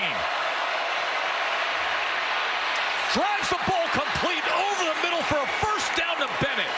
Bennett comes up huge again. He had the 4th down touchdown, and now this conversion. Another great job in pass pro scheme by Dowell Logans. This time, Oscar Attaway at running back is going to get a chip right here. And that really softens the edge again. You saw it with the tight end earlier, that time against LT Overton. You're doing different things now to give Sellers time, and I love it. It's not just counting on your tackles to do it all by themselves. You can use all the tools in your toolbox. You've got your tight ends, you've got your running backs, and there's a lot of creative ways that you can give Sellers an opportunity. A 22-yard catch by Bennett on 3rd and 15. And Jesse, consider this, that in the first half, they were 0 for 5 on 3rd down. Yep. On this drive to open up the second half, 3 for 3. Yep. That's what Shane Beamer was just telling Katie right before half. We've got to do a better job of executing and in those opportunities, making the plays. And you got to give this offensive line a lot of credit, Joe. I'll say it. I think they're the weak link from a positional standpoint on this entire team. But this first drive of the second half, they've been lights out. Attaway, not much there. It'll be 3rd and about 2 yards. And it's interesting, right? Because they've struggled up front in run blocking, and pass pro, picking up blitzes and stunts. And it's an experienced group, Joe. They have 174 starts between them. The same 5 guys have started all 6 games this year, but they've been way too inconsistent. They're gelling here before your eyes. 13th play of this second half opening drive coming for upset-minded South Carolina. 3rd down and 2. Sellers shuffles it ahead to Attaway. Here goes Attaway inside the 10. It is 1st and goal, South Carolina. Vanderbilt was killing Alabama last week with shovel passes. They hit him twice with it with big gains, and South Carolina steals a play from the Vanderbilt playbook here. Rolling Sellers to the left. You think he's going to throw it to his tight end, Simon, in the flat. Instead, underhand delivers to Attaway, who had the great chip block a few plays ago on 3rd down. Now making a big one on that shovel. And to your point, Jesse, and to what Coach told Katie, now 4 for 4 on 3rd downs. And Sanders can't find much against the middle of that defense. And this is where Alabama has to bow up now. With their backs against the wall, they've been out on the field a long time now. And someone's got to step up and make the play. You can't allow one of college football's best players, Jalen Miller, just be sitting on the sideline waiting. You got to find ways to get him back on. And look at this clock. It's just ticking away and evaporating. This is the perfect scenario drive for South Carolina. You can't script a better second half opening drive unless you score. Sellers. And will they do that right here as fighting his way to the 1-yard line is Joshua Simon. That's a throw. I wonder if that had been out a little bit in front of Simon, if he could have caught that and turned upfield. They had a bit of a pick play scenario because the throw was behind him. It killed his momentum. But here's an opportunity, too, in a short yardage situation. The big back like Sanders, you got a 243-pound quarterback, 3rd and goal. Somebody large needs to be carrying this ball. That's Maurice Brown, who's lined up as the offset running back as Rocket Sanders takes it in, and South Carolina takes the lead at Bama. And Rocket Sanders just ran through 245-pound Jihad Campbell right at the line of scrimmage. I said it earlier, Sanders, one of the best short yardage goal line running backs I've seen this year. Runs with great pad level. Campbell has a chance to make this stop right at the line of scrimmage, but low man wins, and that's Sanders.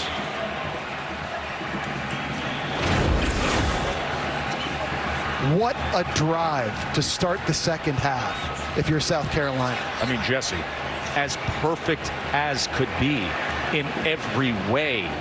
Time consuming, yard gaining, 3rd down converting, bullying by the offensive line, tremendous play designs, and in the end, crossing that goal line and striking with gold. It's 19-14, 19 unanswered points, and it occupied 8 minutes and 40 seconds to cap that touchdown drive. What do we have brewing here, folks?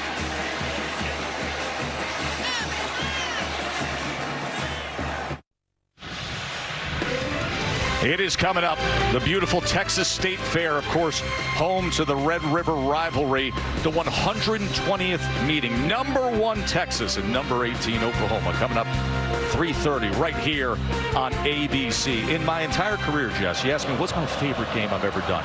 Each and every year I've ever done that game, I just love everything about it. Here is Henderson on the return as he is met. Ball comes out. The ball comes out. As Alabama looks to have recovered, and they have. And things are getting crazy here. We just had an 8-minute and 40-second drive. And you know South Carolina is fired up when you see special teams efforts like this. They are playing with intensity. That is Joe DeCamillis' group.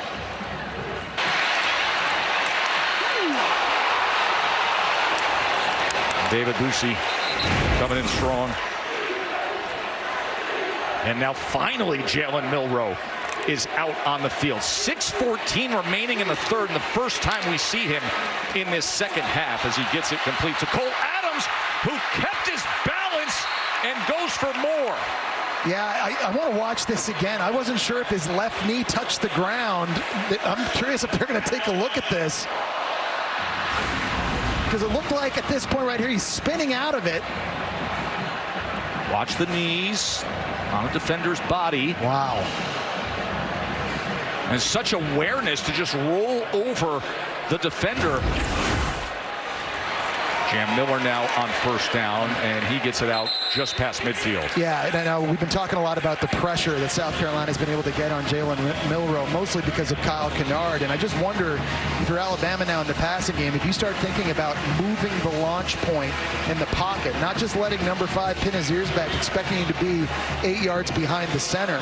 You got to start moving Milroe around a little bit, not make him an easy target. Kennard was the most dominant player in the first half today. What kind of impact will he make here as Miller struggles to get much? It'll be third down.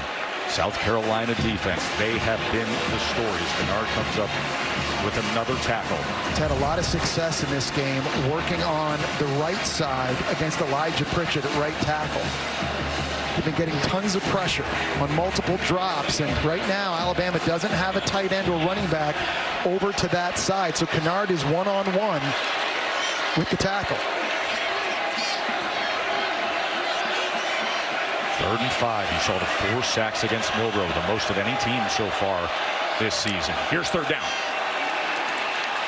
Milroe, quick strike, and connects with Jeremy Bernard for a first down, Alabama. Well, South Carolina had a lot of bodies close to the line of scrimmage, but they were bluffing. They didn't blitz anybody, and that gave Milroe just a little bit of time, a little bit of a hesitation, and a pump fake here to the right, just allowing his guy to get open, and he finds Bernard right over the middle of the field.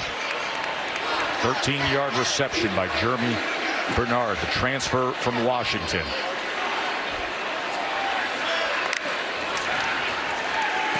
Play action. Going against the grain, back to the tight end. C.J. Dupree is upended. What a great play by O'Donnell Fortune. It's been fun watching him on film, Joe. He really is the complete cornerback. He likes to cover, obviously, but he's also not afraid to put his face in the fan. And you saw it right there. He likes to tackle. Coming up on a tight end, I like the play call because you're throwing a screen against this pass rush. You're trying to let the defensive ends get upfield, but that's a nice job of seeing it and making the stop by Fortune. And now 2nd and 17 because of their 7th tackle for loss on the day.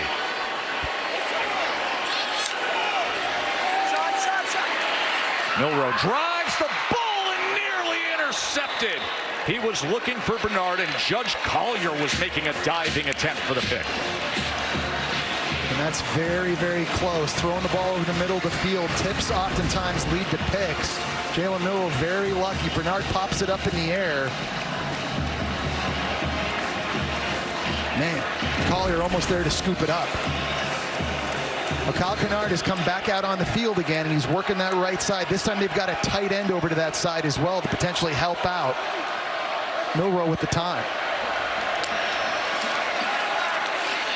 3rd down and 17. Milroe. Incomplete. Far to the outside of Bernard. Kilgore had coverage. Kilgore had the big interception before halftime to set up the field. And that's the thing, Joe. I mean, they're a great pass defense. They're giving up only 54% completions to quarterbacks, which is the lowest in the SEC. But it's not just Kennard up front. They've got all the pieces. They've got corners that are playing at a high level. They've got ball hawks at safety. You mentioned Kilgore, Eman Wari. 5 interceptions apiece. I mean, it's every level of this defense. People are good when you're trying to throw it. And that's what makes it so difficult to move the football. Boy, and that tackle for loss on that series, that really did it. And now Burnham just trying to get the pin punt as he goes out of bounds. Looks like they'll mark this inside. Still walking it out right about the 10-yard line. We've got just 3 minutes to play in this 3rd quarter, and South Carolina is up 19-14 against number 7 Alabama.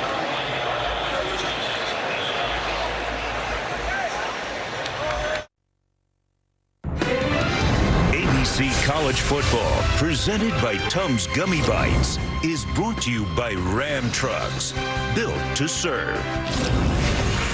There is a lot of belief bubbling up with South Carolina, Jesse. They had that big drive. And we look at the Sonic drive-in recap. They went 5 for 5 on 3rd downs on that touchdown. And that was the key. And Miss Sellers really doing it with his legs early here. Nothing open downfield, taking off, getting it yourself, and then some shovel passes as well, weaving it in. Really been impressed with just the execution and just how physical South Carolina was up front on that last drive. Used 8 minutes and 40 seconds off the clock Sanders straight ahead. They're very committed to the run. A 19-14 lead that came with a spark before halftime. Jesse, this thing was 14-7. Yeah, Alabama. And they had that 4th and 9. You're so right. And I think the end of that first half, it just galvanized the entire team. And we've seen guys now flying around, obviously on defense, but the offense looks different now in the second half. We saw a huge hit on a kickoff here a few seconds ago. Everybody getting involved. Norris Sellers driven back. And it'll be 3rd down from there. All right, in the last couple 3rd downs in these situations, Sellers has had to do it himself. Pass pro is broken down, and we've seen Dowell Loggins do a nice job creatively trying to do a better job of protecting him with tight ends and running backs chipping, but they're just putting a lot on Sellers' shoulders right now. You just kind of feel like every 3rd and long, he's going to probably have to do something superhuman.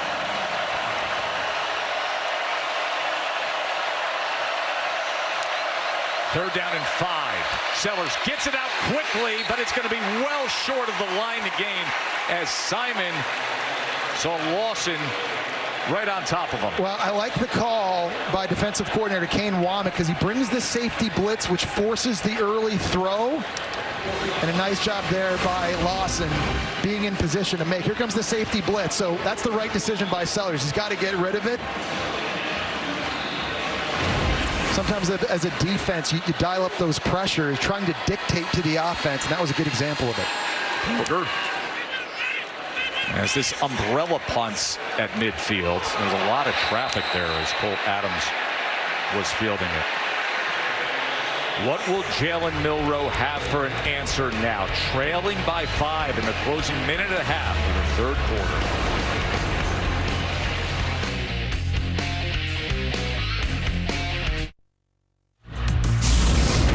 The All-State Playoff Predictor looks this way. If the college football playoff seeding was to be put in order today, those are the 4. Alabama's got a 70% with a 7 next to their name coming into today. But the only numbers that matter for Alabama right now are 19 and 14. The score, trailing at home to an unranked South Carolina team. It'll change everything if it holds up. As Justice Haynes is wrapped up after just a gain of 1. You know a name you haven't called a lot tonight, What's Joe? that? Ryan Williams.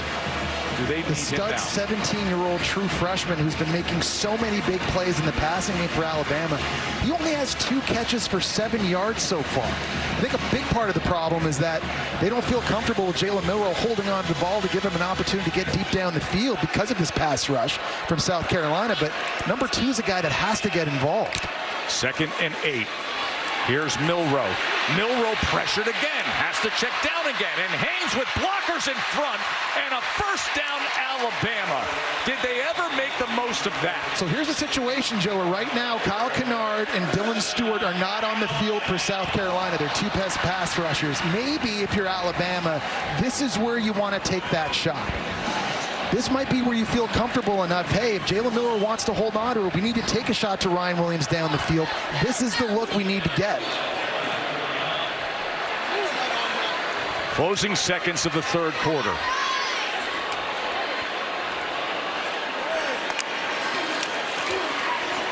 Here's Milroe as he bursts ahead for a good run. And we are going to head to the 4th quarter with Alabama trailing. This is the SEC on ABC, presented by Tom's Gummy Bites. It returns after this message and a word from our ABC station.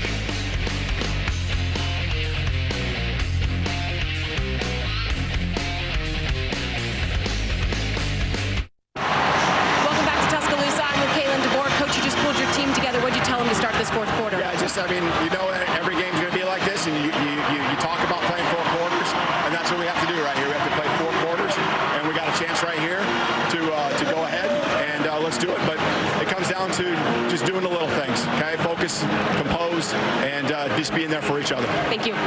Milroe on 2nd and 1, and he will get the 1st down. 225 pounds, and he might be the fastest guy in the field, and the guy he just outran to the corner, Dylan Stewart, is not an easy guy to outrun. Look at this 3rd quarter here.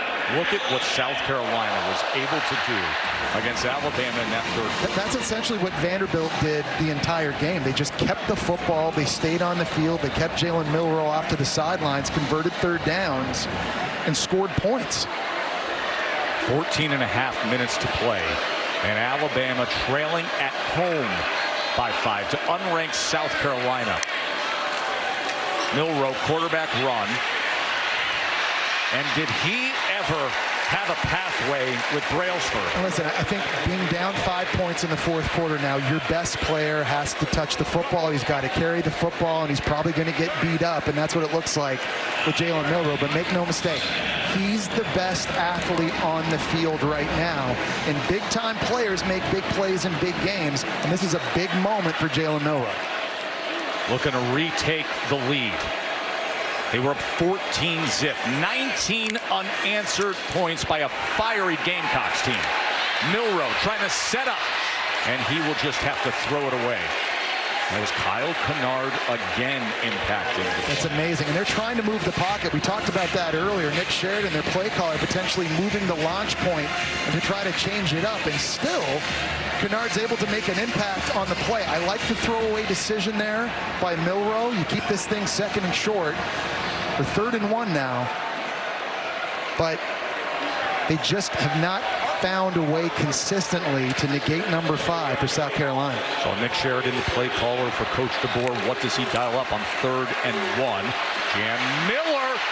Miller's got the first down, a stiff arm, and a little more.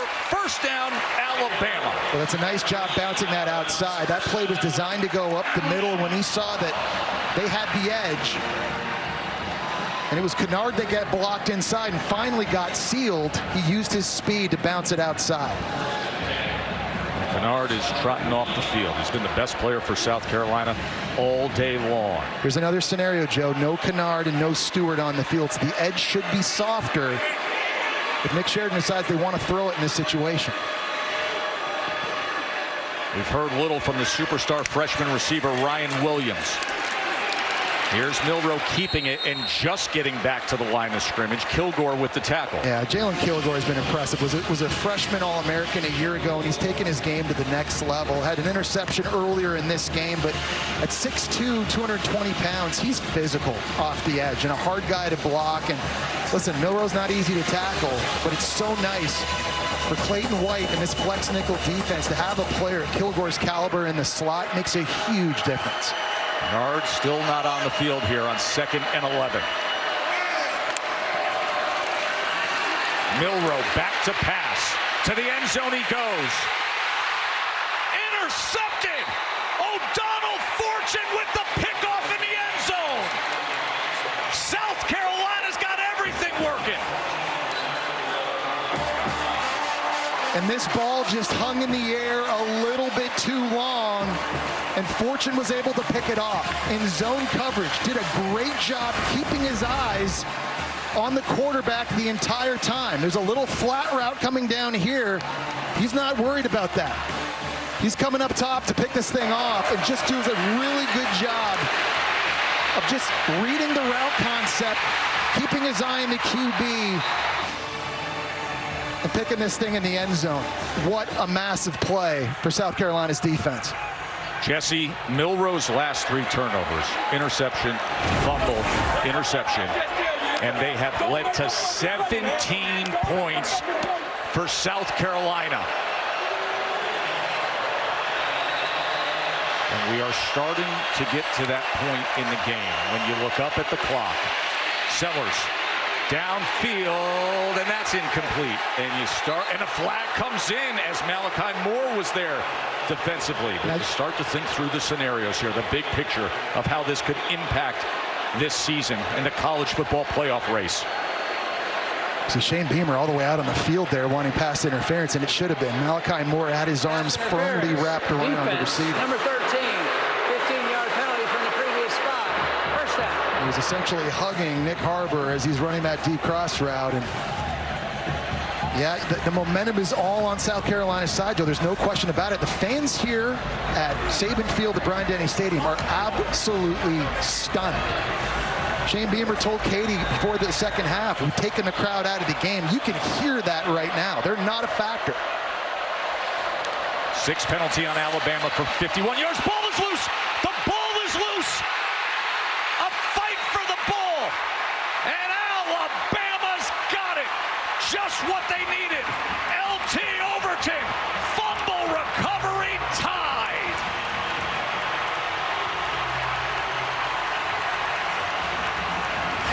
And this is something that just can't happen if you're South Carolina, because it's a routine zone read and you're faking the handoff to Sanders, and if you're Sellers, you got to body the football. And just got sloppy with the fundamentals. It falls on the ground, and Alabama comes up with a massive takeaway. Here now with an opportunity to cut into this lead. The back and forth here, Joe, since the last, minute 37 seconds of the first half, has just been crazy. Bonkers. Absolute bonkers. A Saturday in the SEC that has Clash of the Titans games still to come starts this way.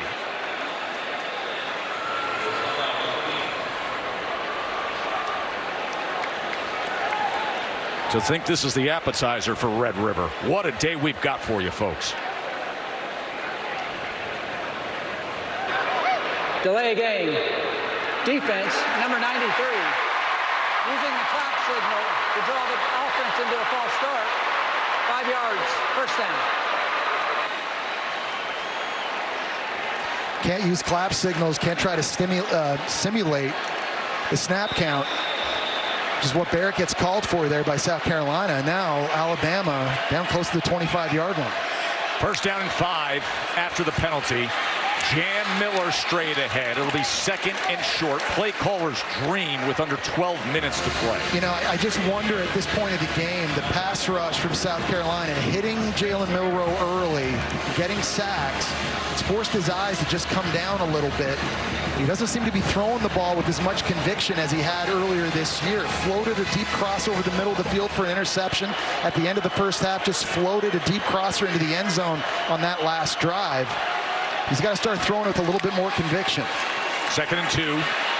Milroe looking for an option and finding Ryan Williams inside the 10.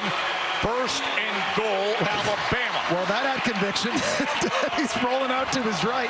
That was a very tiny window to fit that throw into between Emmanwori and Kilgore, and he just let it rip.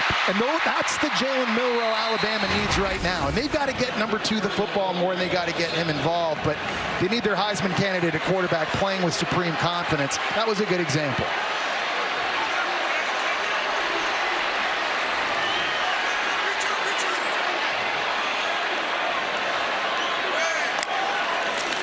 First and goal. Milroe with blockers in front. Milroe into the end zone. That is a touchdown, Alabama. Don't worry about what you're seeing in the end zone. That's a touchdown tied. And Alabama retakes the lead here in the fourth quarter. I love the play call that time by Nick Sheridan, because you're running away from Kyle Kennard. You're pulling your center and your right guard, getting extra bodies out front. And they've been doing this all year. When they get around the 15-yard line or in, it's Jalen Milroe time. And we talked about best players having to touch the football in this situation, and that's number 4. Dos Equis go for Dos. 2-point attempt coming to try to make this a 3-point margin. You might see it again here too, Joe, with the quarterback run. Best athlete, best option, most productive. Does Milroe do it again? 2-point attempt. Milroe to the end zone, and that's incomplete. And it'll stay a 1-point margin as Swain had it defensively against Bernard. Going back to that touchdown, I love the idea. You're running it to the right, away from Kennard. Let's get Brailsford, let's get our right guard Roberts out in front. We're kicking dudes outside, and Milroe pays it off with the touchdown. Bama back on top by 1 point. Dad loves it. More drama to come.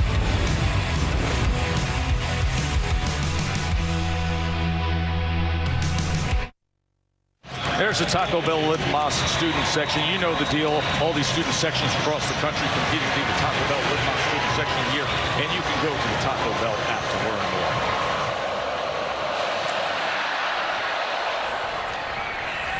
We got drama here in Tuscaloosa. What are they saying in studio, Kevin? Tess, AT&T's keeping fans connected as we take a look at our multi-view, which is showcasing a bunch of great games across all our networks. Number 10, Clemson up big against Wake Forest on ESPN. Mizzou rolling off that loss right now at UMass on ESPN2. The big upset brewing in action right now on ESPNU. Buffalo over Toledo, 27-7. Alabama trying to avoid back-to-back losses for the first time since 2007. Tess, back to you. Yep, Saban's first season, that was 2007. And in fact, South Carolina here in Tuscaloosa for the first time since 2007. Guys, you should come back more if it's going to be this good. 20-19 after they traded turnovers and then Jalen Milroe struck.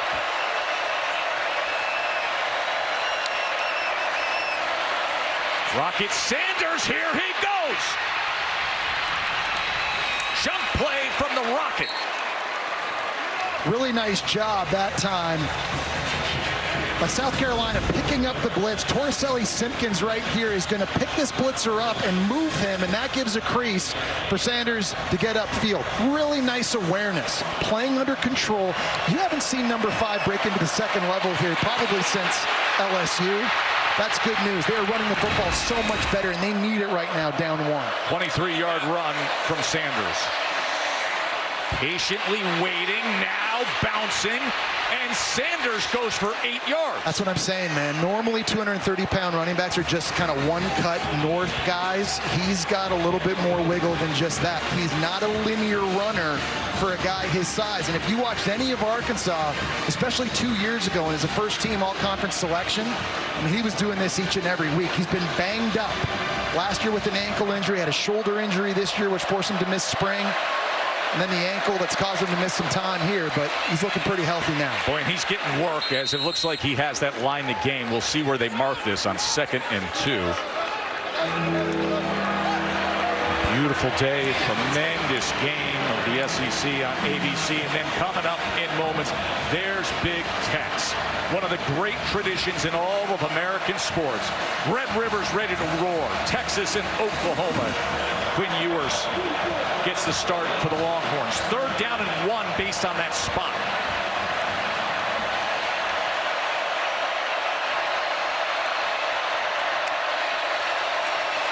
Sanders straight ahead. 1st down, South Carolina. And that's just mano-a-mano. That's just putting Sanders one-on-one with Justin Jefferson. And he's already run over Jahad Campbell. And now he does it to Jefferson again. So good. He just has a nose for getting it done in short yardage situations, and a big advantage for South Carolina's offense.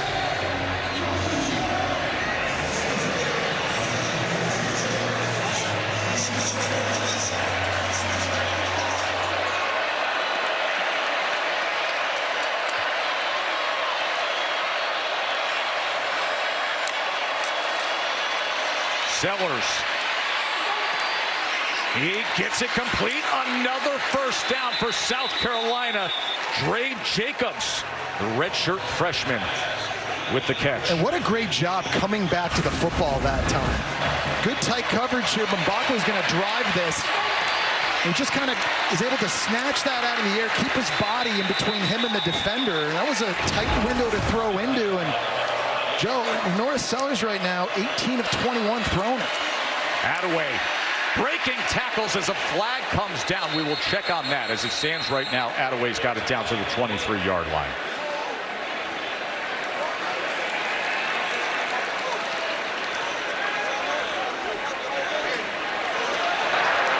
Holding, offense, number 52. 10-yard penalty, 1st down. That'll march them back. And remember, you're sitting here with a situation, a 1-point game. You got to think about the field goal range for Alex Herrera. He's got a season long of 46. He hit from 37 earlier. You see, Joe, South Carolina is just taking their time. They're trying to possess this ball as long as they can. And they've really kind of taken it out of Sellers' hands, thrown it outside of that last completion. It's been a lot of runs with Rock Sanders. Saw Herrera patiently waiting. His first year as a starting place kicker, 6th year in the program. Sellers on 1st and 20. He's going to check down to Rocket Sanders. And Sanders is met and then pushed out of bounds. Just need good decision-making now from LaNorris Sellers. He's been good with his decisions throwing the ball, but we had the turnover at the end of the first half, the turnover on their last drive on the zone read. The game summary really tells you how wild things have been. The 19 unanswered points by South Carolina, the trading turnovers, the recent touchdown by Milroe taking control of things, and now the late drama of a one-point thriller with a 21.5-point underdog in South Carolina, pushing Bama to the limit. 2nd and 18. That is incomplete. It'll be 3rd and long, and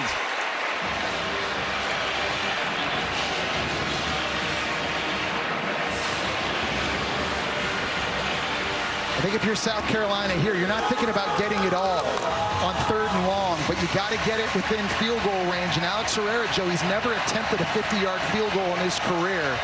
So I think to feel good about this kick, you're thinking about getting this thing close to the 30-yard line. You've got about 6.5 yards to go.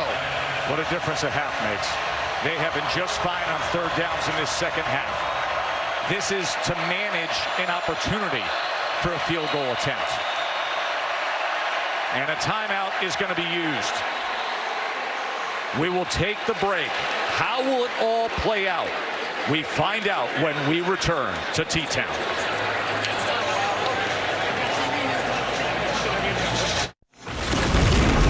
All-State celebrates every field goal and extra point made by participating universities by making a donation to the university's General Scholarship Fund. We thank All-State for that.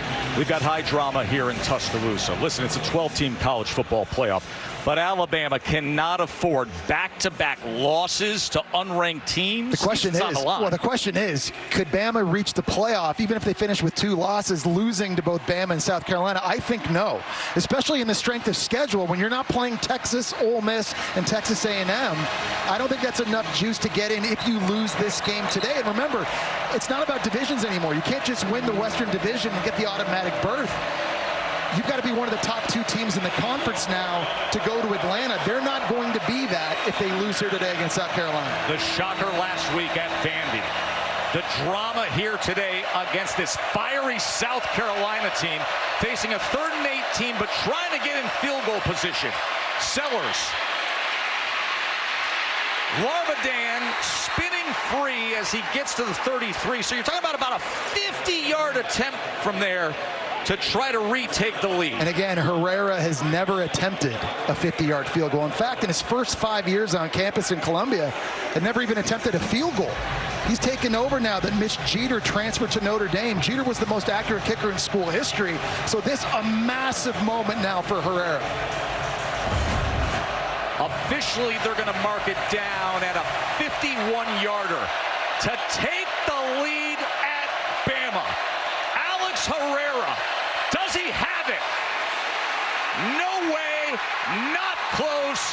Bama maintains the 1-point margin. 6:08 remaining. 20-19 Bama.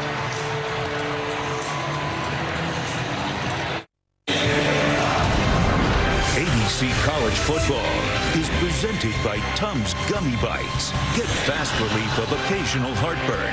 Use as directed. And in part by the Sonic $1.99 menu. Live free. Eat Sonic. You go back to 2008. The Tide have a perfect 11-0 regular season record following a loss. And right now, following that shocking loss to Vanderbilt, they have a 1-point lead against South Carolina.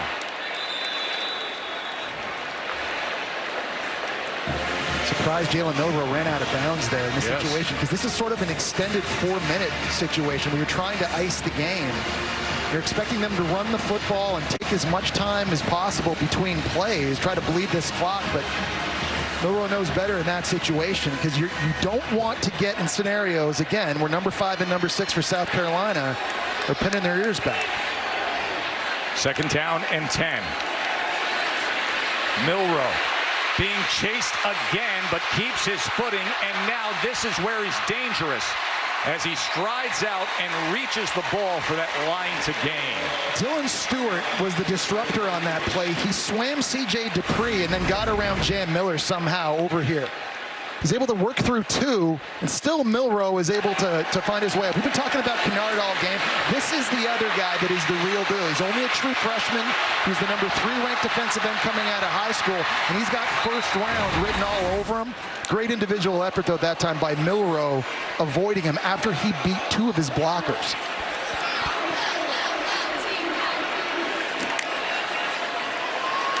First down, Jam Miller. Jam Miller catches a seam and then stiff arms his way for a few extra yards. O'Donnell Fortune with the tackle. Remember, he had the interception earlier. Well, and they're taking advantage of Kennard getting upfield this time. Vandermark, the left guard's coming around to seal that, and that allows it. So you're thinking about, from a play calling standpoint here, how do we negate these defensive ends going upfield? We got to find creases. We got to find lanes. That was a nice job there by play design by Nick Sheridan. Just a reminder, clock will continue to roll until we get to that 2-minute timeout. Then it goes back to the old college football rules. 4.5 minutes to play. Quick strike, Ryan Williams. Ryan Williams, who had arguably the play of the year against Georgia, and then had the spectacular 58-yard touchdown against Vandy, but just today really hasn't played as big of a role. No, he hasn't. Give O'Donnell Fortune credit there, too. He had the interception in the end zone a few drives ago, making a nice tackle, because how many times have we seen the 17-year-old Williams jump up, catch it, keep his balance, spin, and then accelerate for a touchdown?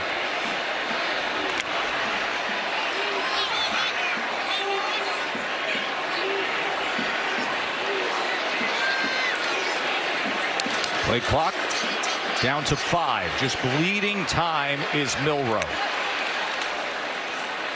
And quickly get it to C.J. Dupree, the tight end who makes his mark towards the 41-yard line.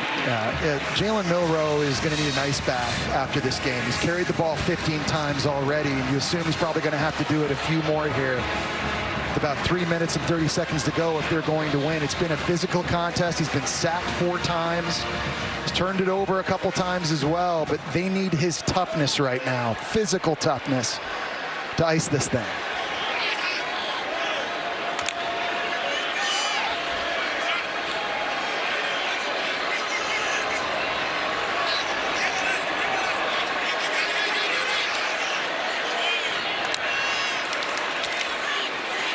Haynes testing that right side on 2nd down. It'll be 3rd down from there in what has been a wild day. Alabama had a 14-zip lead.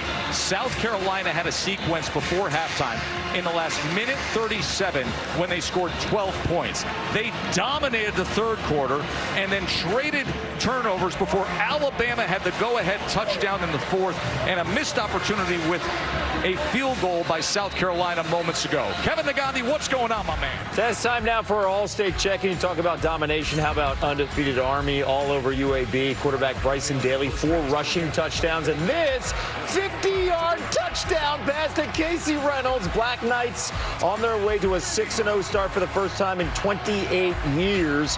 44-9 they lead. Red River rivalry coming your way here. First time we've seen Texas, Oklahoma playing against each other in the SEC, and Quinn Ewers getting ready for that one. 3:30 Eastern on ABC. Tess, back to you. Texas and Oklahoma. They started playing at the State Fair of Texas back in 1929. Truly one of the great traditions in all of American sports, coming your way in moments. This is Jam Miller on 3rd and 3, and Miller will have the first down for Alabama. You know, and I love this play call because they've got Ryan Williams in the backfield faking the reverse. It's a decoy here. And they remember, they scored a touchdown on this against Vanderbilt late in the game, and so they're trying to show South Carolina a different picture, just keeping him off guard. It's a nice way of adding wrinkles to a play that's worked in the past at a critical moment of the game. Coach DeBoer watching his team melt away that clock. 51-yard field goal attempt by South Carolina was way off the mark. So Bama looking to hold on to this 1-point lead. It's just a 1-yard gain as Hemingway makes the tackle of Miller. South Carolina just used their last timeout now. So they've run out. It's going to come down to their ability to get quick stops. They got the 2-minute timeout coming up. Coming up too, but it's Alabama right now has looked real good, and we call this a 4-minute situation, and every offense in college football practices for this. When you have the lead late in games, what are the play calls? What are you doing to try to bleed as much clock as possible? It's mostly runs, high percentage throws, trying to keep the ball in the middle of the field. You're not running out of bounds. You're not throwing incompletions, and this is a situational football. We always talk about 2-minute when you're trailing, but what about when you're leading? And it's these 4-minute situations now that Alabama's trying to execute to win this game. Well, let's recap some of the drama we've seen here in the fourth quarter alone, because Alabama was looking to take the lead when O'Donnell Fortune came up with the big pick, but then probably the most costly moment of the game, Jesse. Yeah, and it was a simple zone read that got fumbled by Lenore Sellers, which gave Bama the football back. Moments later, Jalen Milroe capped it off with a touchdown run. Failed 2-point conversion, gave them the 1-point lead before the missed field goal by Herrera. This thing has been back and forth. And now Jalen Milroe, he is tackled for a loss as the clock is going to count down. Demetrius Knight makes the tackle to the 2-minute timeout. And when we return from the short break, it will be a critical 3rd down for Bama.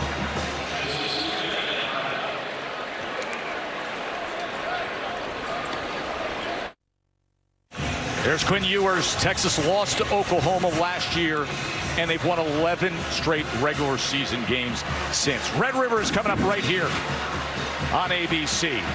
Right now, it's 3rd and 10 for Alabama, trying to hold on to a 1-point lead against unranked South Carolina.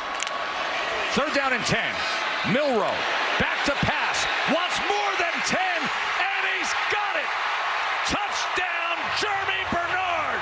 Oh my, Jalen Milroe, way to do it there.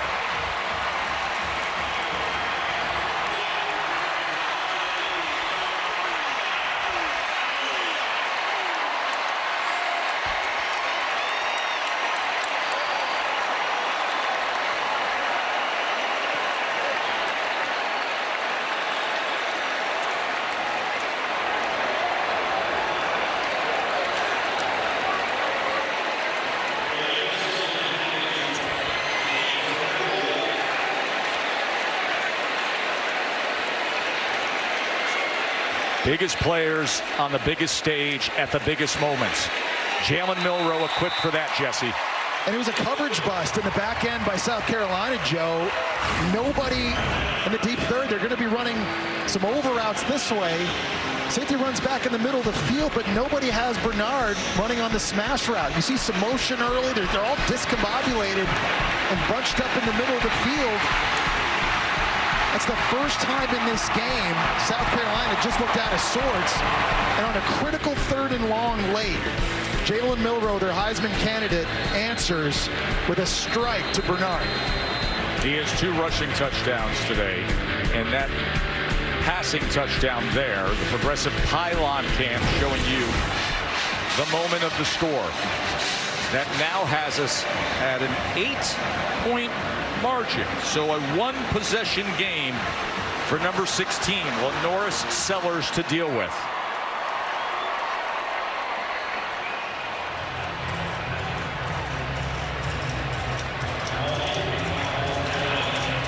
Coming off last week's disappointment at Vandy. Vandy hasn't lost 2 regular season games in a row since the end of the 07 season, and they fought back here in the 4th quarter.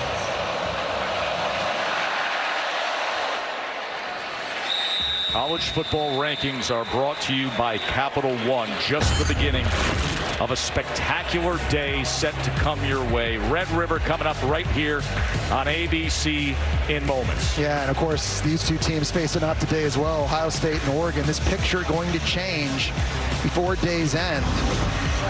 If today's anything like what we're seeing in this one, Joe, we are in for one heck of a day. And remember, Shane Beamer, head coach at South Carolina, had to manage the clock before the 2-minute timeout, and that is why they've exhausted all their timeouts. They had to put themselves in position defensively for that 3rd and 10, and now no timeouts, trailing by 8. Sellers going to tuck and run and slide. You just wonder if they have the firepower. They haven't shown it early this year throwing the ball. Maybe last year with Spencer Rattler at quarterback and Xavier Legette, a first-round pick at receiver. This year, though, who's the alpha wide receiver that can step up right now in this 2-minute situation? Clock will continue to run. Sellers on second down. Sellers. That ball is incomplete. It was off the hands of Larvadan. Well, the pass rush right now is overwhelming South Carolina. That time, their right tackle got completely bull rushed into the backfield. That's Jatavius Shivers. Look at the right side. Q Robinson with one hand just shoves him right back in the backfield, and it's very difficult right now for any quarterback in a 2-minute scenario to operate when you just don't have time. 3rd down and 6. Saban Field, Bryant-Denny Stadium. The crowd has come alive looking for a stop. Sellers pressure. Breaks free. He's going to run as a flag is down.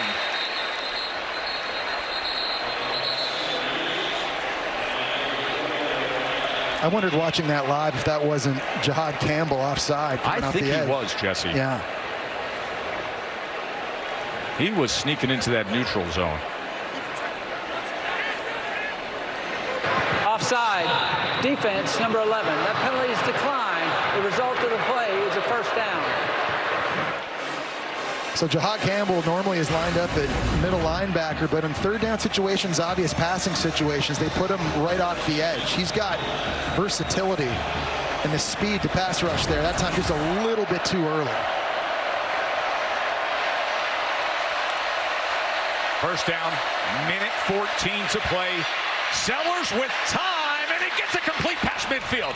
All right, South Carolina's in business here. It's a really nice job on the in route that time by the wide receiver. Larvadan just settling down in the zone, giving a place for Sellers to go with the ball. They're going to be able to take some strikes now. Sellers gets it out quickly. Larvadan, the intended target again. But look who made the play. Damani Jackson, a cornerback, who closed on that and was able to knock it away. Got injured earlier in the game. They've got a leader on this defense now back in, and he makes a huge play. Probably not 100%, but nice job driving on that curl route to cause the incompletion. Left the game injured earlier. Comes back in at this critical juncture. 55 ticks of the clock remains here in T-Town. 2nd and 10.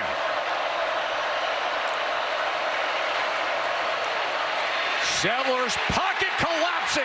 Worst case scenario, flag does come in. We'll check on that as Q Robinson gets in on Sellers. Was there a face mask there? I think it was the left tackle, Josiah Thompson, got his hands in the face of Q Robinson off the edge.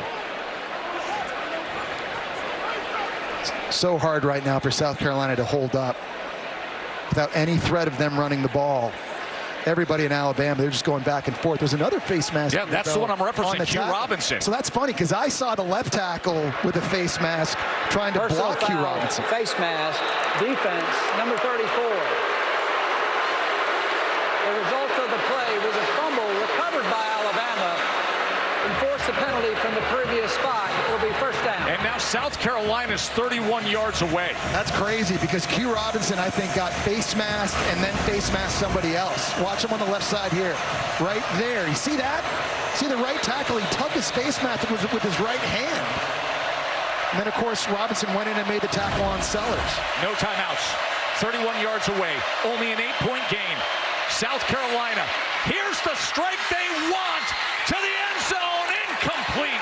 They were looking for big 6'5" Nick Harbor. They got to look at that again because his right foot was really close to being in bounds. Nick Harbor, one of the fastest players in college football on the go route, working against Jackson. Watch this. Catch. Right foot down. My! Did he have possession when the right foot was still down in the end zone? They are going to have to look at this again. Watch the progressive pylon cam. There's the foot. The ruling on the field is an incomplete pass. The previous play is under further review. Wow. I think we're going to have an overturn and a touchdown and a potential 2-point opportunity for South Carolina. But let's bring in our rules expert, Matt Austin. Is there firm control and a catch at the moment we have the toe down, Matt? It sure looks like it is to me, Joe. I would be very surprised if this not overturned to a touchdown. Can you believe this? If they see it the way Matt Austin sees it, the way we see it, Nick Harbor just came up with this miracle catch here on the road at Alabama. There haven't been a lot of opportunities to go deep down the field for South Carolina in this game. They haven't taken a lot of chances, but when you get the matchup with a 6'5", 235-pound All-American track star, one-on-one against a cornerback who's probably not 100% at this point, you take the shot, and that was a beautiful back shoulder throw. And when the penalty happened, the face mask, you just got the sense they're in range now. They can take the strike they want. They took it, and based on this call, they may land the jackpot here. There's the toe, synced up with the catch. Nick Harbor, is it a touchdown? I think if you're the offensive coordinator. After review, the receiver had firm control and had his foot in bounds. Therefore, it's a touchdown. Wow. Here we go, folks. Here we go. So during that review, I'm sure Dowell Loggins, the offensive coordinator, was starting to look for a two-point play, because I think everybody on his headset was telling him that's going to be a touchdown. It's going to get overturned. What do we got now with the game on the line? It is on the line. South Carolina, the 21.5-point underdogs, the fiery, pesky, unranked believers here in T-Town against a focused, determined Alabama team with their season on the line.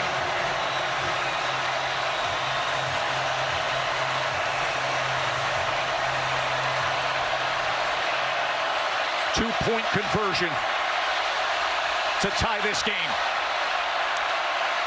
Sellers looking for something to the end zone. Overthrows it. Bama's gonna dodge the bullet and hold on here. And that's a throw that Sellers just wants to have back, because he had Vendravius Jacobs open in the back corner of the end zone. He's right here working the corner route, and it's wide open. It's a little fake to Sanders. You're getting him outside. You've just got to hit this throw. You've got a defender in your face, and it's not easy, but that's a play they rep over and over, and they just couldn't execute it with the game on the line. They always talk about, Joe, how football comes down to one or two plays every game. Man, that is one that Shane Beamer knows, an opportunity they missed. This is a changing world of college football. It's different than it once was. And it may be better, week to week, more entertaining, as the talent has been spread out. Yeah. As things have changed, as you can have outliers like last week with Vandy, as you can have all the chaos of last week with top 10 teams losing, and you can have a game like this. Yeah, with more parity, and it just feels again, Joe, like anybody can get anybody on any given Saturday this year in the SEC. The onside kick will come their way with Kai Kroger, and they're going to blow whistles here. And the timeout's going to be used. Alabama takes its first timeout. And by the way, you have two outstanding special teams coordinators and a special teams head coach right there in Shane Beamer, because Jay Nunez had a great conversation with Jay just before kickoff. He said anytime you go up against South Carolina, you got to be ready for everything. So they have had extra work in on special teams for every scenario, including the onside and the hands team. And Joe DeCamillis takes over, longtime NFL guy, was at Texas. Pete Lembo, maybe the best special teams guy in the country, was here a year ago. So both these teams do the best you can have in terms of situational special teams. There is Joe on the sidelines. Can his unit get the ball back for the Gamecocks? Kai Kroger, the punter, is who they use in this onside scenario. Here it is. It's a wobbler. It's got to go 10 yards. It's loose. It's loose. South Carolina's got it. South Carolina's got it. We're not done yet, folks. We're not even close. It looked like Alabama tight end Josh Cuevas was the first to have a crack at it for Alabama, and the ground ball just bounced off of him, and then it was a ricochet. This thing was just curving and curving. You see Cuevas goes down to get it off of his chest, then it's Oots. Two tight ends had an opportunity for Alabama to secure that football. They couldn't get it done, and South Carolina still has life. Colin Bryant looks like he is the one who recovered. South Carolina football at the Alabama 49.